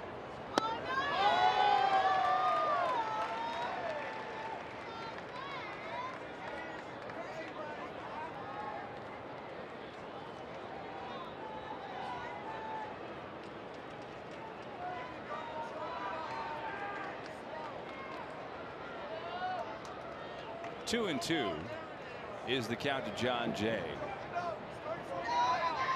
And for all the attributes you just said about your former college teammate, I think what they went through in May was no small feat. I mean, it looked like they were going to take off and kind of run with this division. Sure. And they, for the most part, hit rock bottom, and now he's picked them up and they're playing well again. It's not easy to do. No, and again, he's led by example. He's provided stability. More than anything, he's provided confidence in the players. He knows that, or they know that he's got their back. You know, he didn't lose the club at all, right? Mm-hmm. And you don't hear anybody questioning, you know, Torey and, hey, why are we doing this? Why are we doing that? I mean, just look at what they've had to deal with so far. Well, that was a great start. I mean, they didn't lose a series. They won their first 9 series, the best in 100 years, basically. And then May, the total opposite. Just couldn't hit a lick. Injuries, too, played a part. Now in June, offense has come to life. Seems like they're about to get healthy with guys coming off the DL. And they're winning again. Just short.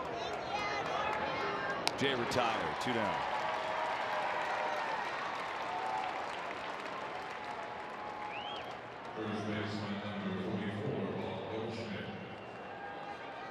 And so we'll get to see Paul Goldschmidt.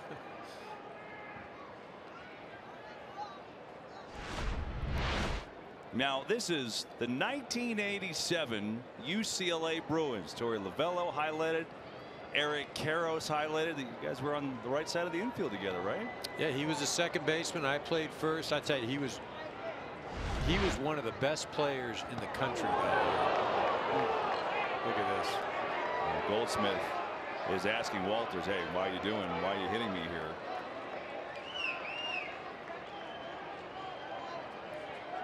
I don't know, 4 home runs in 2 games maybe has something to do with it. Not sure.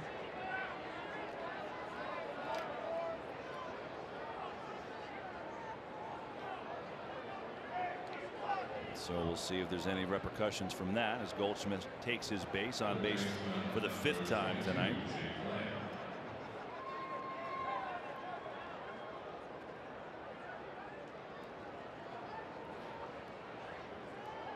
So now Lamb with a runner on, trying to add on to a 5-run lead. Let's listen into that last pitch.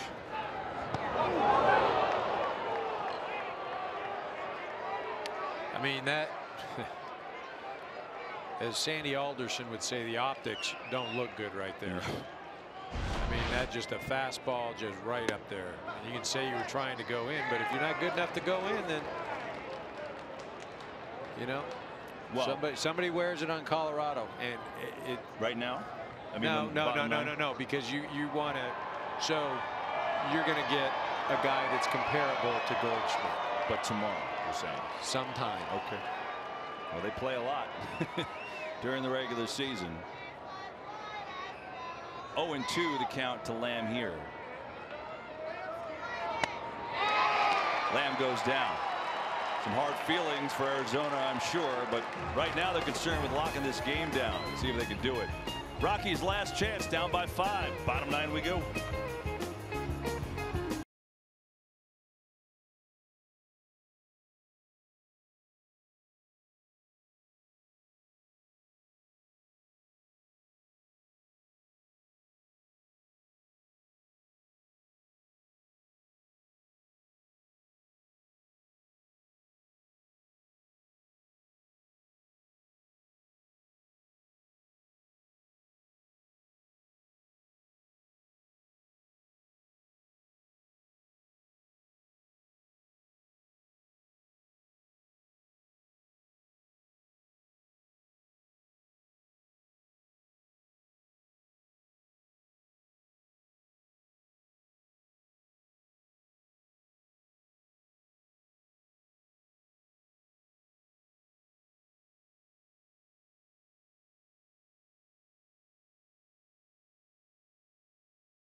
A lot of runs. Paul Goldschmidt, fantastic on base 5 times, 4th player in team history, back-to-back multi-home run game. Stories had a great game for Colorado. 2 home runs, 4 RBIs.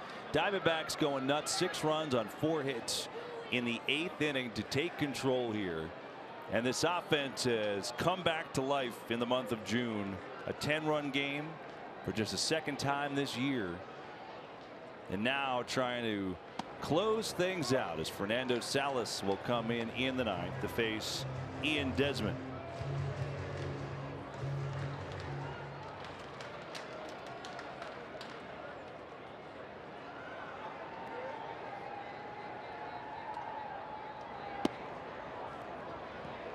And so if this holds, Giants already lost. Dodgers are losing 4-1 in the 5th. Arizona could build to a 2.5 game lead over everyone in the NL West.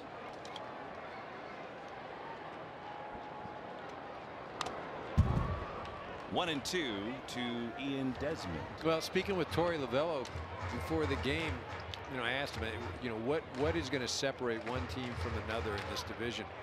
At the end of the day, you know, he said health, but it's how you play against your divisional opponents. And right now, Arizona has got the best record. And they have dominated within this Western Division.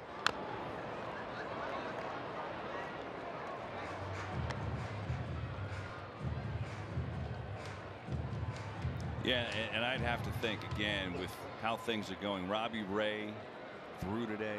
Felt good about him and his ability to come back very soon. Go to the starting rotation. Shelby Miller, rehab game tomorrow, so they could have 2 starters back. And Miller's more of a wild card because he hasn't pitched coming off of Tommy John. But that's a pretty big boost to a first place team. Well, what it does is it provides depth. I mean, Cook, again, it wasn't, you know, it was pitching in Coors Field for the first time. You know, it wasn't a great outing, but it was a gutsy outing. You know, he gave Torrey and the Diamondbacks 5 innings. 1-2. I think Cook, considering, you know, Taijuan Walker goes down with an injury and Cook you kind of had maybe as a bullpen guy, I think he's giving you really all you can ask for. No, you're right? you're absolutely right. You're absolutely right. Now whether he gets moved to the bullpen, well, we'll see when these guys come back. But either way, you're making the team better. Again, 1-2. Upstairs, 2-2.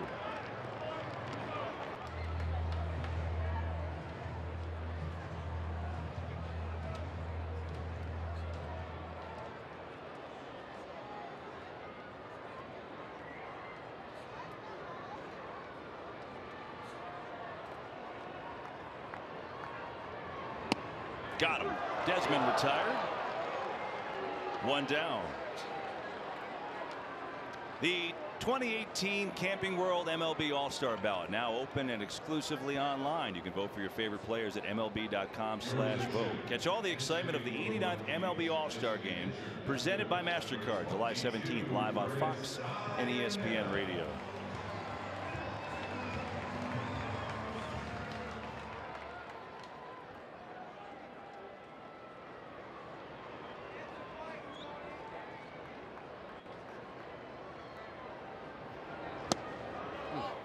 Chris Iannetta is the hitter.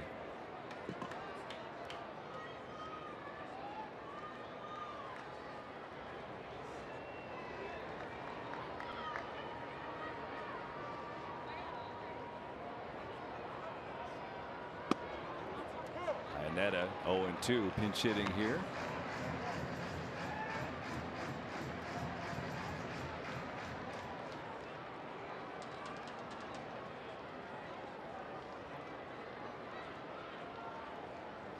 That guy's hanging in. I love it. Die hard, staying to the end. 1-2. I don't think he's eligible yet to get into the bars on Blake Street. So probably doesn't have much of a choice. Well, he loves the Rockies. It'll be another day tomorrow. Yep. Again, just kind of withstand this stretch right now that they're in. That is a great shot. Still Really into is, it. right? I mean, that's what it's all about. Just hoping among hope he could maybe get a ball before he gets out of here. Love it. 1-2 to Chris Iannetta.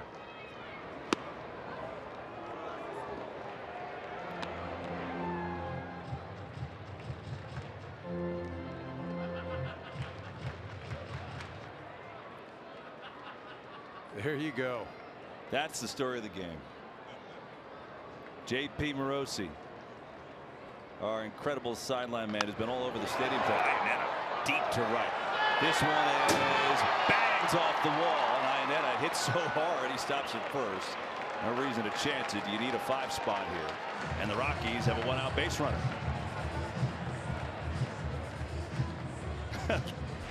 He's like, see, Dad, I told you.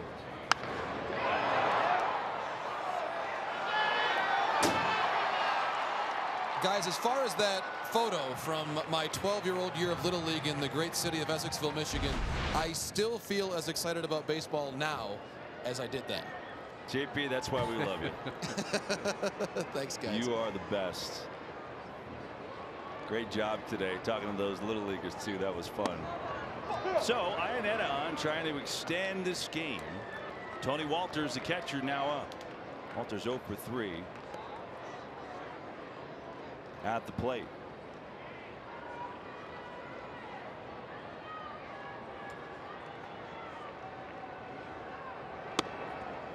I'm just curious, you know, kind of night it's been, the games that you see in this ballpark. How many runs do you feel good about when you're the manager up by 5? Is 5 enough, or 5's not enough? No, I mean, again, we're talking to managers that have come in here. You manage the game differently. You don't let up. You maybe bring your closer in a 4-run. Well, that'll help. Trying to turn 2, and they will do just that, and that will end it. And so the Arizona Diamondbacks with a 6-run 8th inning. That's the difference here tonight, and they've taken the first 2 games of this series in Colorado. And it's time now for the dynamic play of the game presented by Hankook Tire, and I think it's that man. Well, it is. I mean, this is a 3-run shot that Paul Goldschmidt gets a hold of, and this really it changed the game right there. He has been on fire, just swinging the bat extremely well. And look at in Colorado right now. I mean, they can't do a thing right. The pitching, you know, I think this is 5 straight games, I believe. 3 home runs or more Colorado pitching is allowed here. They're in a rut right now. They gotta hope things change. Diamondbacks win it. Thanks for watching us here from Denver tonight. For JP Morosi, Eric Karros, our entire MLB on Fox crew, I'm Kevin Burkhardt. Coming up next, we go back to the studio. Mike Hill and Dontrell Willis for the post game. We'll see you.